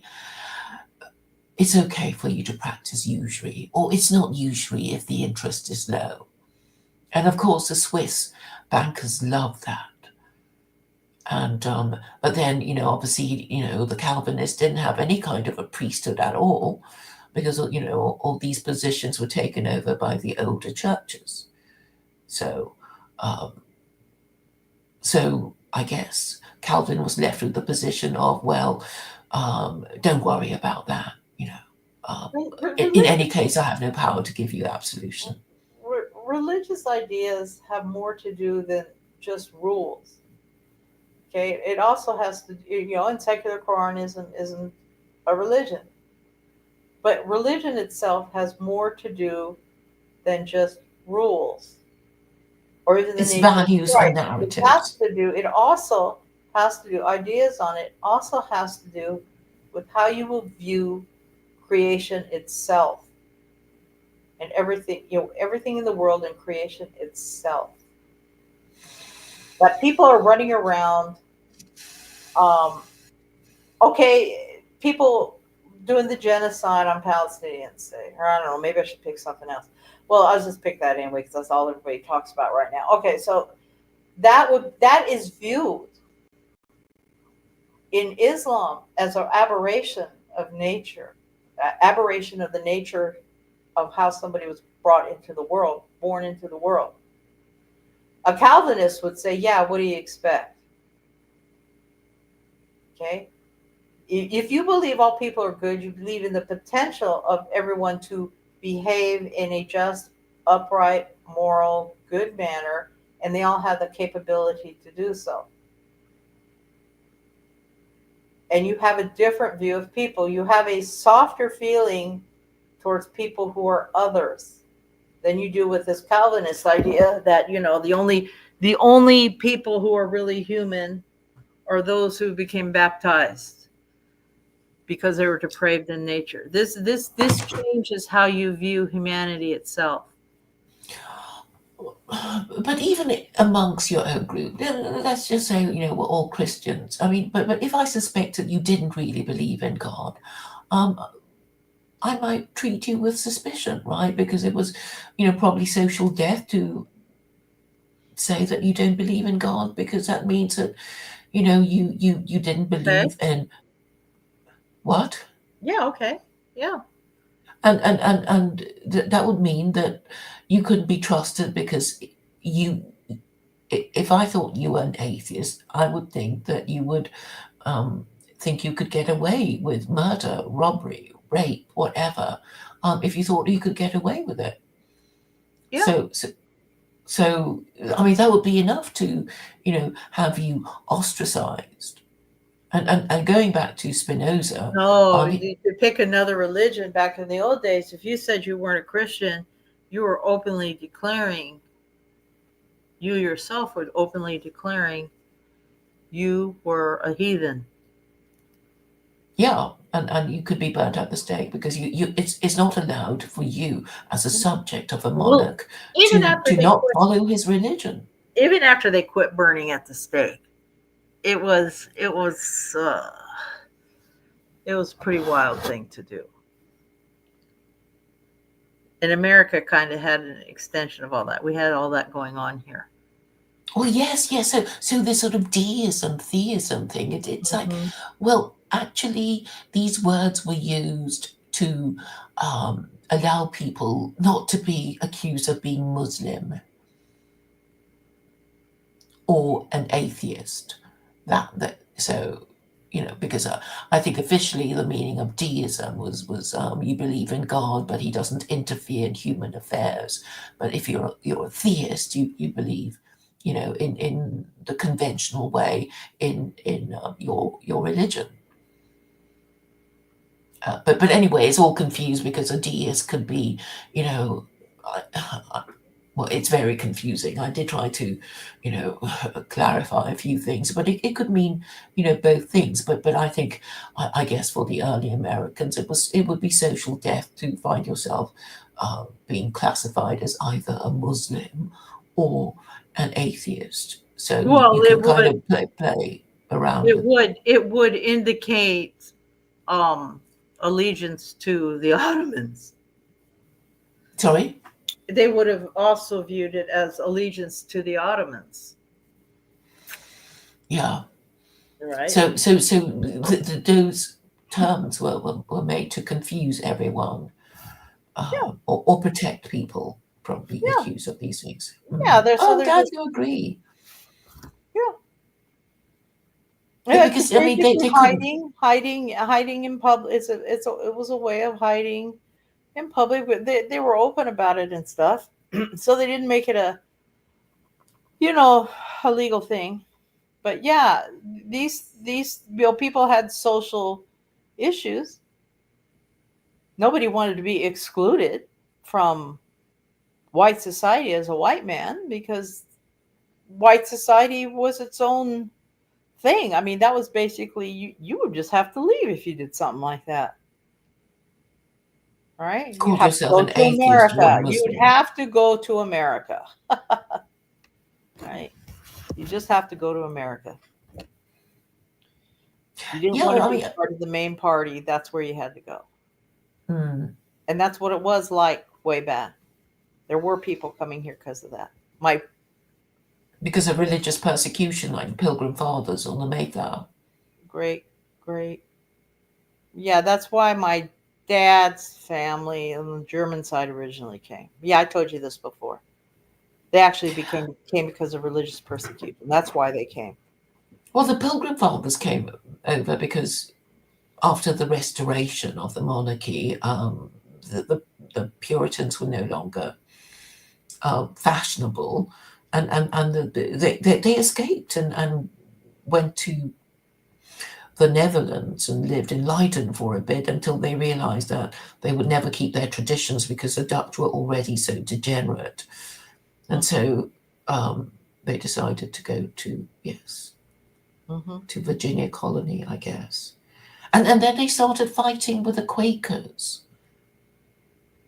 That's Oh the yeah, the story, isn't early it? churches were all fighting with each other. Yeah, those early Yeah, all churches. those Christians Yeah, sometimes they'd run naked through each other's churches. They'd run the women. streaking. Yeah, they'd run naked through the churches. Why did They they do used that? to do baptism, Claire. They used to go down to the river and do baptism. You know how you watch in the movies, is the Jesus movies or whatever, Mhm. but when you're watching God down at the river. Anyway, he's down there at the river. They're baptizing people, or John the Baptist baptizing people. It's all these multitude of poor people, and they're all standing around these white dresses, which there's no way they could have afforded all these clothes. They were wearing rags, and all of a sudden they're wearing white and get baptized. They used to get baptized in the nude, and they did in the early Christian colonies too. Hmm. You went to the river and got baptized in the nude, and people would witness it. They didn't wear clothes in the water like that. They'd go get baptized like that nude Mm-hmm. in front of people. Mm-hmm. So Yeah. these kind of ideas, they changed a little bit. Well, I But suppose you go ahead. oh, no, you carry on. Were you going to tell me more about the baptisms? Well, no, I mean that's just what they did. It was Yeah, it yeah, was because I can imagine if if you were poor and you didn't have lots of clothes to change into, you wouldn't want to get them wet, yeah, and you don't then want to have get to them dry wet. them out and be deprived of wearing them and But stuff. they also thought, getting wet was going to make you sick and stuff. Like people didn't. A lot of people, those old pictures you see. It's in England and some of the early America. You're seeing these ladies and they have a lot of hair, and it goes way past their knees. You seen those pictures? No, Yeah, like they're photograph or photos after photography came of into hairy women. No, I not haven't hairy women. seen. They have long hair. They have really long Oh, hair. right, right. And Yeah, it's yeah. like braided down on one side or something and all that stuff. That was Hmm. horse hair. That wasn't their real hair. But they didn't Okay. wash their hair for Extensions. a month. They would go a month without washing their hair. In Hmm. the old days, they wouldn't get in the water because they thought they'd get sick. They didn't know how to Yes. swim, and that's why they said they'd throw someone in the water and see if they drowned or not. If they drowned, then they must have been, possessed by the devil or something. And if they lived, or if they floated, I guess you got possessed by a devil, If they something. knew how to swim, then they were a witch. But if they Swimming was, drowned, it's like, yeah, oh, it oh was, dear. yeah, yeah, yeah. But their hair, that those pictures of that, I used to always wonder, why do these people have so much hair? People today don't have hair like that. Well, that was why it wasn't their hair. They used horse hair from the. Because they thought it was pretty or something. Well, it's pretty and it looks like human hair off the some breeds of horses. The hair Mhm. off their tails and yeah, it's like it could you could tie it up and it looks like human hair. But anyway, yeah, that was kind of a funny thing. So there was that, and there was that baptism was really new. But I remember watching something on TV when I was a kid, and I was wondering where they all get the white clothes. And they were going down to the Mhm. river, and they were getting baptized by John the Baptist or Mhm. something. And all of a sudden, everybody's in white. I go, where did they get all the white clothes? You saw these people standing there in rags. That shows the people, the multitude standing there in rags, and all of a sudden, they're all in white. Like how these poor people get those clothes. Even back then, I thought, how could poor people have these white outfits all of a sudden when they go to the Hmm. river? It's because they took their clothes off and they did it in the nude, you know, Mhm. Mhm. because it was a mikveh. Mhm. You know. Anyway, Yes. Right. What was I going to say about baptisms? Um, the Anabaptists. Did you study? Did you read yeah, anything about them? hmm yeah. They were baptized as adults. That's what it means. Yeah, Adult but baptism. they were burnt at the stake a lot, weren't they? Well, They yeah. were very badly treated. And they were mocked for being the people who wanted to be baptized again. Well, they were like the Mennonites and stuff. I told you about this before. The Mennonites and stuff. They were pacifists. They were condemned because they wouldn't go serve in the military. I don't think they really cared about the other stuff, but they Well, saw I think it I as think undermining the state by refusing to do military service. They were I true think pacifists. yes, yes. So I mean, like Jehovah's Witnesses, they they wanted their Christian beliefs, but they didn't want to be the king's subjects, and that was really Yeah, the the kingdom of problem God with is them. Jesus, not your government. Yeah, right. Yeah, They did but something. But the Anabaptists were pacifists. They did not believe that you should go to war. You should go to war and stuff like that. You shouldn't do that. And so they were refusing to go, and then they were being uh, persecuted in Germany and stuff. Switzerland, a bunch mhm, of Swiss Mennonites went down to Germany, and then they were all being oppressed there, so they left. Yeah, but did you know that the with Orthodox Christianity that there's only one ceremony? It's like, you're born, you're dumped into the baptismal Mm-hmm. font. The entire baby is dumped. But anyway, and that's it. And then there's this thing called chrismation, and Mm-hmm. I think the baby's legs are wrapped in frankincense and myrrh or something like that. And that's it. It's a one all in one ceremony, while with Catholicism and Anglicanism, there is a confirmation ceremony. Mm-hmm. And, and I think it was because of the Anabaptists that they managed to get the confirmation ceremony, because they were the people who said, hey, what was this baptism thing? I don't know anything about the Trinity. Can you please explain what all this is about? I didn't know anything about it when I was baptized. And basically, I guess the king was saying, you're one of us now, and you're my subject, and you better not be saying anything more and asking too many questions, or it'll be the end of you. Yeah, I don't And know. I yeah, don't know why they. and so what the Anabaptists managed to achieve in Western Europe was the confirmation ceremony. At least there was a chance to get out of it and say, no, I don't agree with this confirmation thing. I don't agree that Jesus is God, etc. Mm, Well, if you're an Orthodox Christian, that's it. You're one of us now. There's no escape. So shut up. Maybe that's how it was. I don't know why they have the confirmation ceremony. Well, it seems Okay, unnecessary. Roman Catholics have the baptism. Then you have the communion thing, and then you have confirmation later.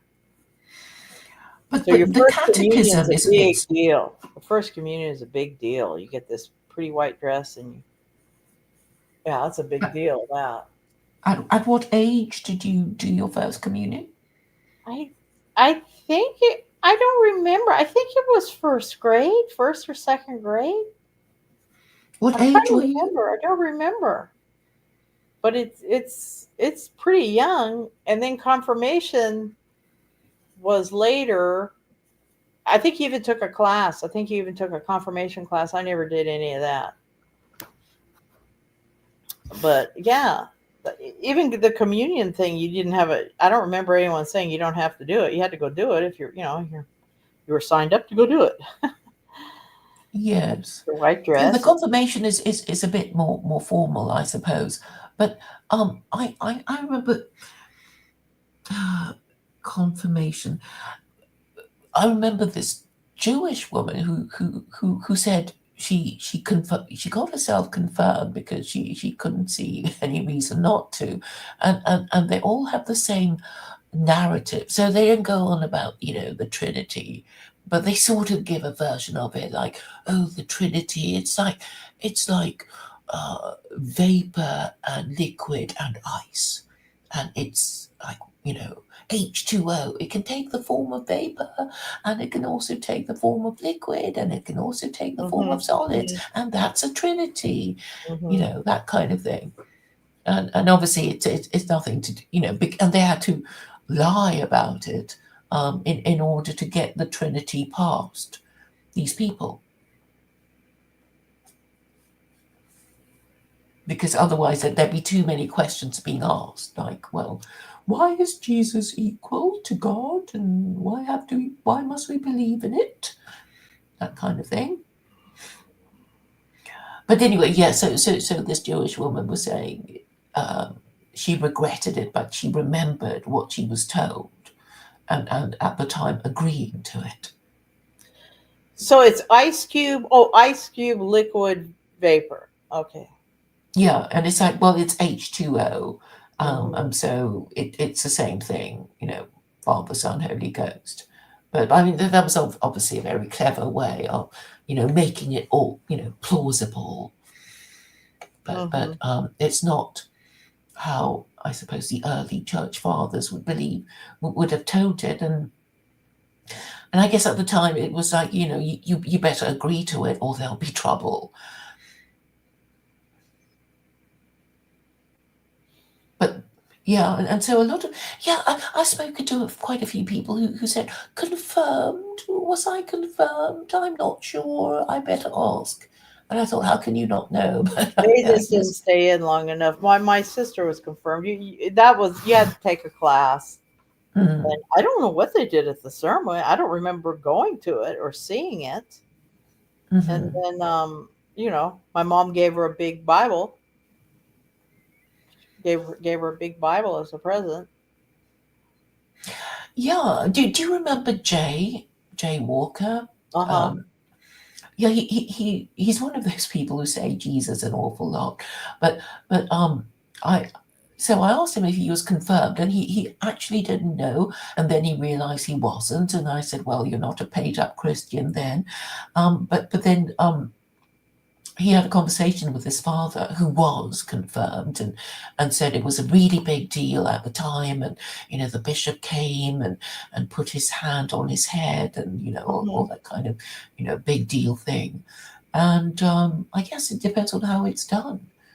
But I guess it's a big thing. It's kind of like your the Christian version of your bar mitzvah or something. Oh, it's a real big thing. Yeah, confirmation's a big deal, and so Yeah. is First Communion, and so is your baptism, actually. But yeah, those are big deals. Y'all get dressed up, go to church, watch those kids do First Communion. They have a huge group of them going in to do it all at the same time, all wearing white dresses with veils like brides. Yeah. Well, that's organized religion for you, I Hmm. guess, Hmm. which is I suppose the power of it, and all the attempts to make sure people sing from the same hymn sheet and have the correct beliefs, or else. Yeah, and coming into the church when in Ireland was one of the last places where they didn't really have churches. They had monasteries and stuff. They really didn't have churches in the um, uh, the priests used to, get on a horse or a donkey or whatever and ride through and do communions in different villages and then ride on and do it again and, do the baptisms and this kind of stuff.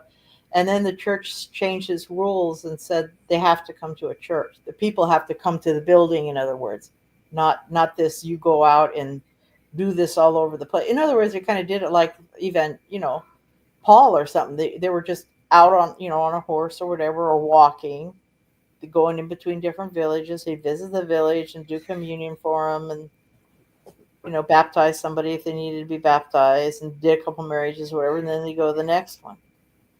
And then they said no, they have to go to the building. They have to go into the church. They have to have You church. have to come to your indoctrination Yeah, center. you have to come to little centers. Yeah, you have to do the centers. They were the last to do everything that the churches ordered. The Irish were the last ones to do it because they were out. They're you had Europe, and then you had England, and then Ireland's off of England. So it's kind of took a while to get there. And they were the last ones that still have married priests under Roman Catholicism. They were the last ones Hmm. that had married priests. Orthodox always did, but they were the last. And that was kind of how it went there. But there was a progression in like what they did and how they did things. The thing I like about Islam is you can do it totally in a community, or you can do it by yourself up in a mountain. I mean, usually, you learn more in a community, and you're relating with other humans. I think is better than being a hermit, but you can live Islam on your own. The only thing you can't do is bury yourself, Hmm. right? But you can be totally separate. The salat and stuff. You can do that in a group or by yourself. Yeah. It's totally a portable religion. Totally portable. Yeah, because you don't need a priesthood to give you absolution. No, you don't need a priest, and you don't need and everything in it. other people can do, except you can't bury yourself. Or I Hmm. guess you couldn't. Well, you know, obviously you'd have to be born in the world. Maybe your mom needs some help with that. But yeah, you can't. Everything you can do pretty much yourself. You don't Yeah. have to have somebody else do it. And so you can be Muslim in an atmosphere where you're not supposed to be there. You can. You could totally hide that you're a Muslim if you had to. Like, let's say I was in a country, and let's say they make Islam illegal in the United States. How would anyone possibly know unless I were to tell them? Maybe they're going to look at my clothes a little bit, right? Make you well. Well, I But suppose they'd make you repeat the Nicene Creed and well, see how. I'm saying is that yeah. I mean, who knows? I could just act dumb. I don't know. I mean, it's not. You don't have to, it's you don't have to be in everybody's face about it, or you can be kind of separate, or you can do all that as a Muslim. It's not a problem. It's not like the end of the world. You couldn't make it to a church to have communion once in your lifetime or something. You can be a Mhm. Muslim on a desert island. Won't Oh yeah, last I long. mean it's portable in the sense that you carry your beliefs with you, You and share your beliefs, and you can just it's not necessary to. There's nothing between you and God that has to be happening. There's nothing that a priest has to do. Anything an imam does at a masjid, a lay person can do too. They're not priests. You know mm, what I'm saying? It just means they were a scholar and they studied some. Usually, if they're wearing a turban or whatever, or they're just some engineer guy that everybody thinks is kind of pious and he's running the masjid or whatever. Or mhm, you don't have a masjid, you have it in a house, or you just have it by yourself. You mhm, don't have to be with people like that, except for Juma prayer. That's the only thing that you're asked. The men are asked to be with other people because women don't have to go to Juma. Is to do Juma prayer together, but they don't have to get um,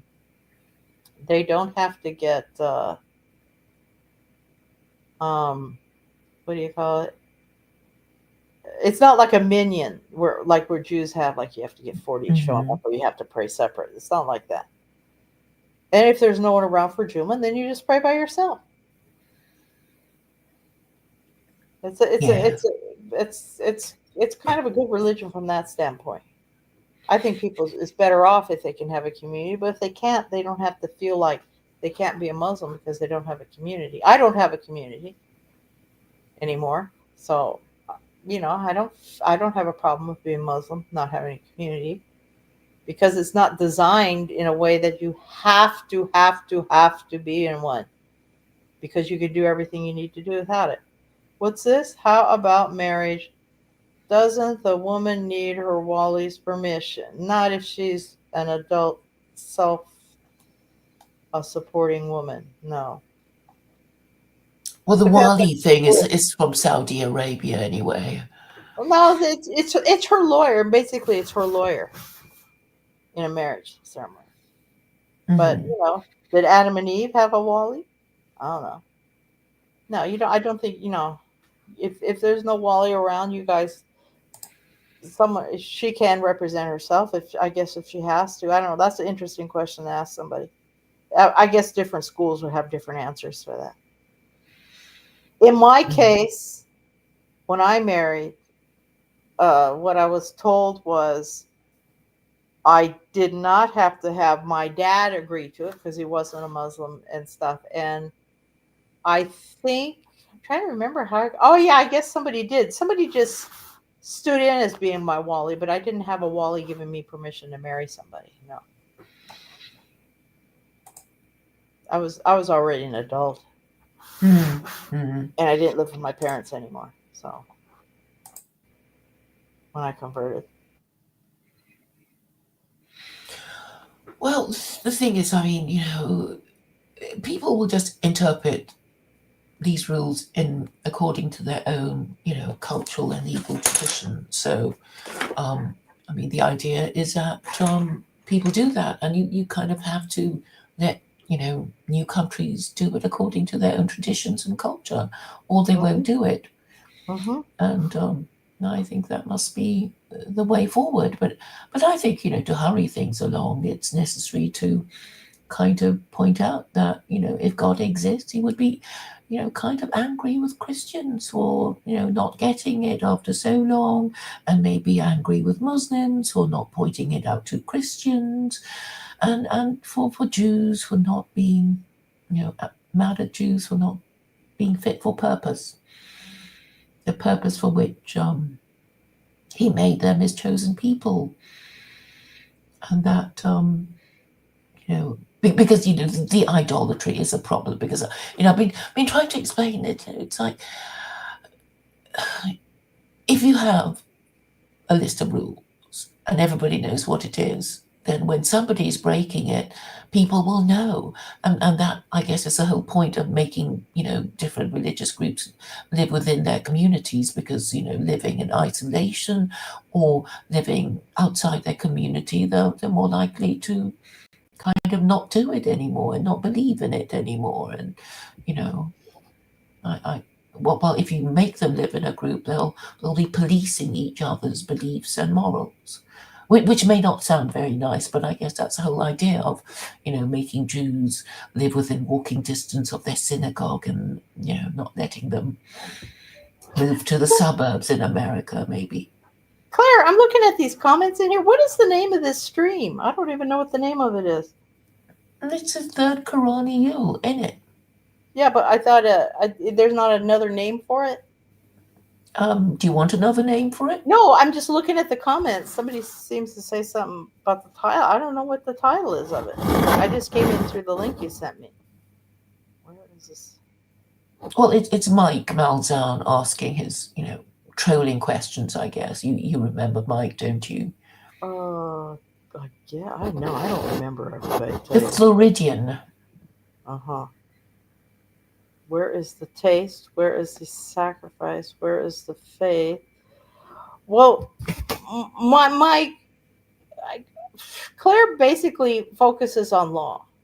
That's what she's focusing on. I mean, if you want to get into a real faith, we're just kind of, what do you call it? Chewing the cud here. But yeah, I mean, if you want to talk about faith and that kind of stuff, it would be a different scream, I think. I mean, faith is basically thinking that good will be rewarded and evil punished in this life or the next. I mean, that's it, really, isn't it? And if you did believe in that, then you're more likely to do the right thing than if you didn't. I mean that's really the whole point of that, of making sure people believe in that, because we know the Sadducees didn't believe in the afterlife, and they're now extinct.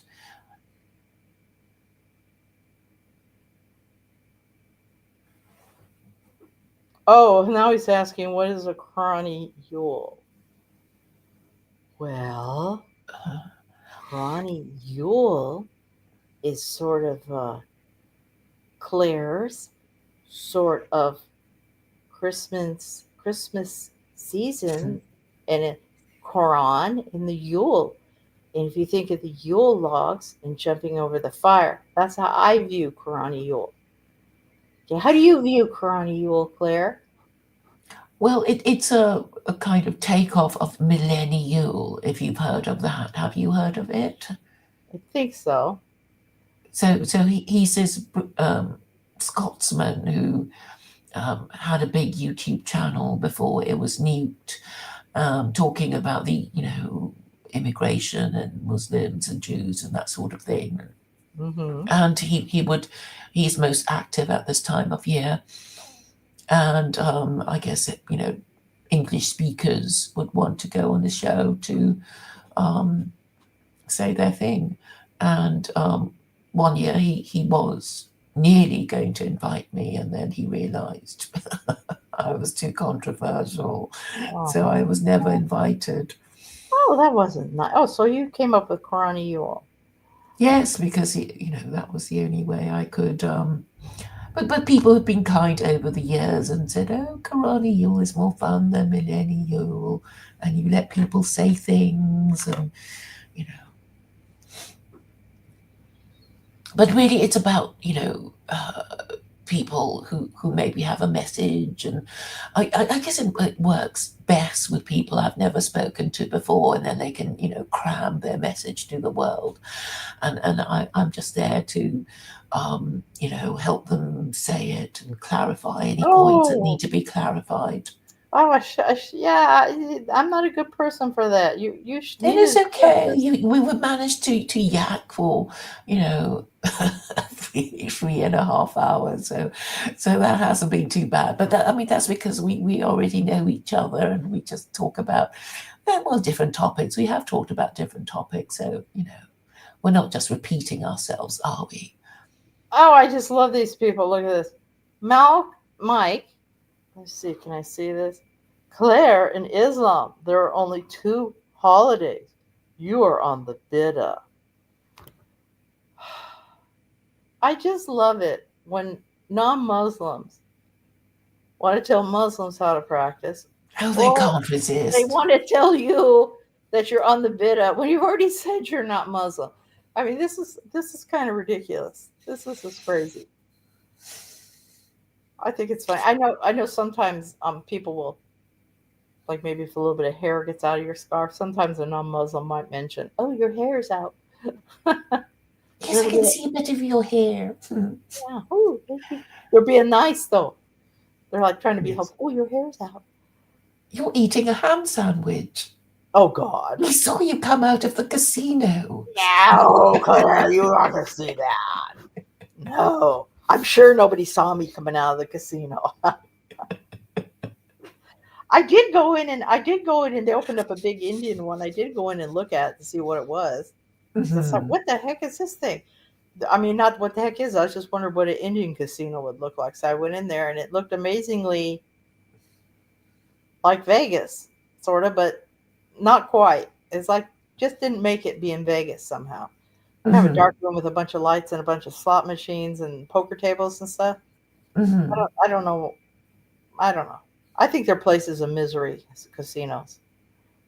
I No, they think all should be the doing other stuff. yeah, I think these kind of things are misery makers.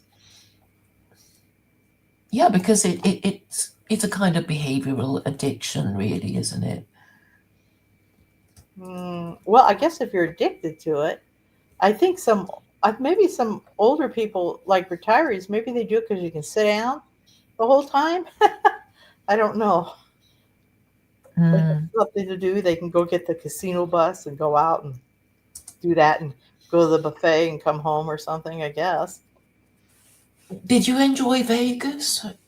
Oh, I went when I was a kid with my parents. My parents stopped at Vegas a couple times in Reno. We used to go on Hmm. trailer vacations, so they'd stop and they had a big room back then that you could go shoot pool in as a kid. It's kind of like the babysitter was a Uh-huh. big room for pool, and then they would go out and do the gambling or whatever. Hmm. But I heard it's really snazzy dazzy now, some kind of a huge thing, all kinds of. I Well, the guess they, architecture is very impressive. huh? I mean, the architecture, because, Caesar's Palace, I mean, they do make it very nice inside. Yeah, I don't remember. I don't remember any of the names or anything. I mean, I wasn't gambling. I was just, I was Hmm. I don't know how old I was. Maybe elementary school. Hmm. And yeah, so we were in there playing pool all day while they were out there gambling. And I don't think the hotels were as fancy. I think the hotels were fancy, fancy, but I think they got way fancier. I think if you go there now, it's hugely fancy. Yes. It's kind of one of the. Uh, I know, like around Christmas time and stuff, they have Persian concerts there. Hmm. That's kind of stuff. It's kind of entertainment, like big on entertainment and that kind of thing. Shows. I don't know. Yes, yes. And, That kind and and if you gamble enough, you have access to free shows. Hmm. I think, and I don't know. I think maybe if you're playing poker, they'll give you free alcohol or not? I don't know. Yeah, they I don't know do if they kind keep of you lots of gambling or freebies. not. I'm not sure. Huh? Yeah, they give you lots of freebies to keep you in that particular casino. Oh, I guess. Yeah, something like Yeah. that.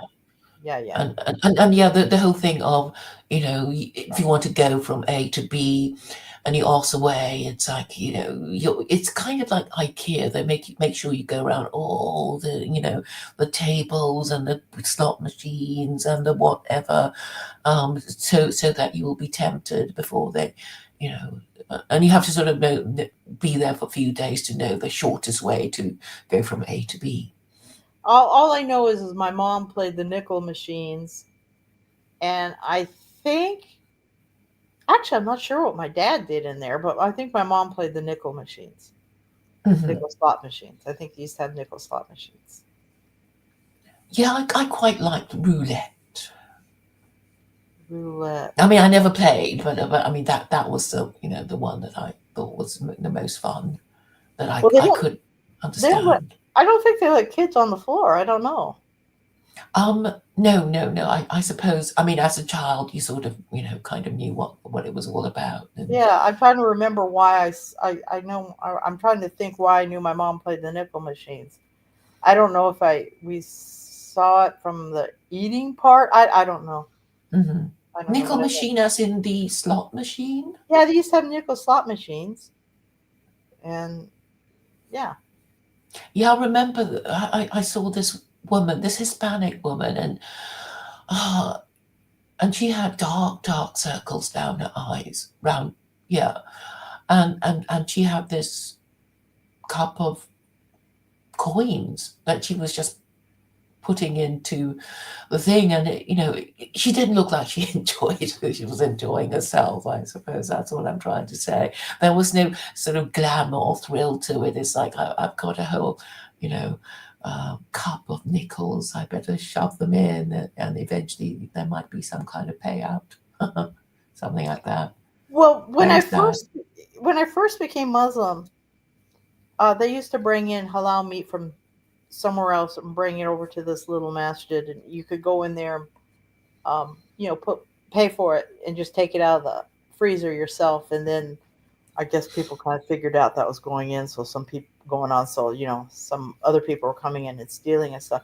But the other place you could also get the meat was to go out on the reservation here, and this American black guy had an Indian girlfriend, so he had all these sheep and stuff, and so they could, you could do halal slaughter there, and then cut your meat up, take it home. Hmm. So anyway, they built that casino where everybody used to go get the halal meat. That used to go out there and kill it. That old place is part of that land that casino is on now, which is that was also the other reason I went out there. I was like, dang, what happened to that guy that used to have so we went out and go look and see. It was kind of funny. Hmm. Hmm. But they had So people actually slaughtered yeah, when I first became cattle in the Muslim, field. yeah, you either somebody would go up to Los Angeles and bring some back for you, or you would have to go slaughter your own. So we used to go out to the reservation, and my friends' husbands, whatever, would slaughter one. He had a whole little business going of Muslims going out there killing their food, Hmm. the slaughter and then taking it home. Yeah. So the idea was to face the animal towards Mecca and then cut its You had to throat. be kind to it. You had to give it water, and you had to be nice to it, and you had to take it away so its other friends couldn't see it be killed. You Mm. can't kill it in front of the other ones. You can't traumatize all the animals with it. And then you have to hang it up, you face it towards Mecca, blah, blah. And then, same in the name of God, killing in the name of God or whatever. And, you slit its throat and then you hang it up so all the blood drains out. Hmm. And then after that, skin it and cut it up. Hmm. But it was really interesting because, okay, when we used to go do it there, they had a lot of turkeys that just ran around. Like this guy, Hmm. they had like kind of a small little ranch thing of sheep and stuff. Hmm. this American black guy and his girlfriend. The reason he was there is because his girlfriend was Indian. So Hmm. he actually maybe he was part Indian. Now that I'm thinking about it, I don't know. But anyway, they used to call him Willie. Anyway, he what was I trying to say? He okay, so you take the sheep away from all the other sheep and you take them out to this other part and kill it. Well, obviously there's other animals around, but there weren't other sheep around to see this, right?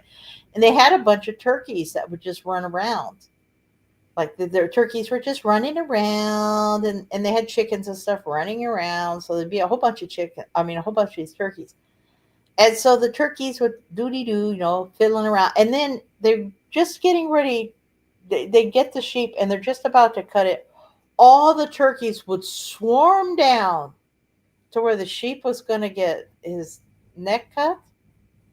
And they would all bend. It was like they were all bowing to the sheep. They'd all put their heads down, like close to the ground, and make this little noise. And then they would stand up and turn around so they wouldn't see it. So that's what it looked like. It looked like they were doing a prayer or something and then turning Oh, around. the turkeys. Yeah, it was amazing. It was amazing watching that Wow. one after another. It was really amazing. Animals are fascinating. It was like they were, and then as soon as it was done, they were just skipping around, doodly doo. I mean, it was really fun. Then the next one would come up with the string, and all of a sudden they'd all run over, bow down, stick their heads down, like that, stand up, and then they'd all turn like at attention and turn around. Wow. It was I hope somebody amazing. take, maybe eventually somebody took a video of it and Oh, we'll I don't see it know. We on didn't have the Twitter. video stuff back then. I mean, back then, if you had a video, it's because you worked at Sony or something and you had a video. Hmm. There were no cell phones or anything like that. But then Hmm. that was amazing. That was unbelievable. And they did it every time. Every Wow. time. And because we would go up there and maybe there'd be like six other people gonna, kill a sheep or something, and then a few more people come. You know what I mean? He had a pretty good little business going on there because nobody was selling halal meat in the stores back then. They didn't have all the little Arab. They had an Arab market, but no halal meat. And then finally, somebody started selling halal meat in one of the Arab stores, where he himself was killing it and bringing it in, and people started buying from him. And now, it's all over the place now. I But it, see. but it was That's it a was lovely story, though. it was amazing. I wish I had a video of what those turkeys were doing. It was amazing. There was a whole bunch of them doing it. It wasn't one turkey. And they all did it together. Their heads all went down at the same time, and then all came up, and they all, down. And then they all turned around. And then when it was all done, they were just all skip off, going on, hanging out, doing stuff with their friends. Do you think you could do a kind of drawing of that? That would be great if you would you mind A drawing? a drawing of what the turkeys were doing and I could could you try. just that would be Well, great because yeah, and then I could make it into the thumbnail of this Koraniyule. oh, well, I'll try. I don't know how, but I'll try. Oh, that would be lovely. I mean, I think that's such a lovely story, Carol. Yeah. And the other funny thing was the time they brought a sheep over. Willie was trying to bring the sheep over to, because you have to catch the sheep. You got to go in the pen, catch the sheep, bring it out. He was trying to bring one out, and he put his leg over it, and then it ran off with him on it. Right, I mean, right. there was other funny stuff that used to happen up there, but yeah, that was amazing about those turkeys. They did it Mhm. every time we went up to go do it. It was unbelievable because it takes a Oh, long time. You kill the sheep. It takes a long time. You got to let it drain, and then you got to skin it, and then cut up a big pieces, and then you take the big pieces, share it with whoever else you're out there with to buy it with, and then take mhm. it home. Yeah. Mm. Okay. Okay. Well, thank you, Carol, for coming to this Karani Yule. Okay. All right. Uh, Thank you, Claire. It's always nice talking to you. All right. Okay. Take Sama. care. Bye. Thank you again. Okay. Bye.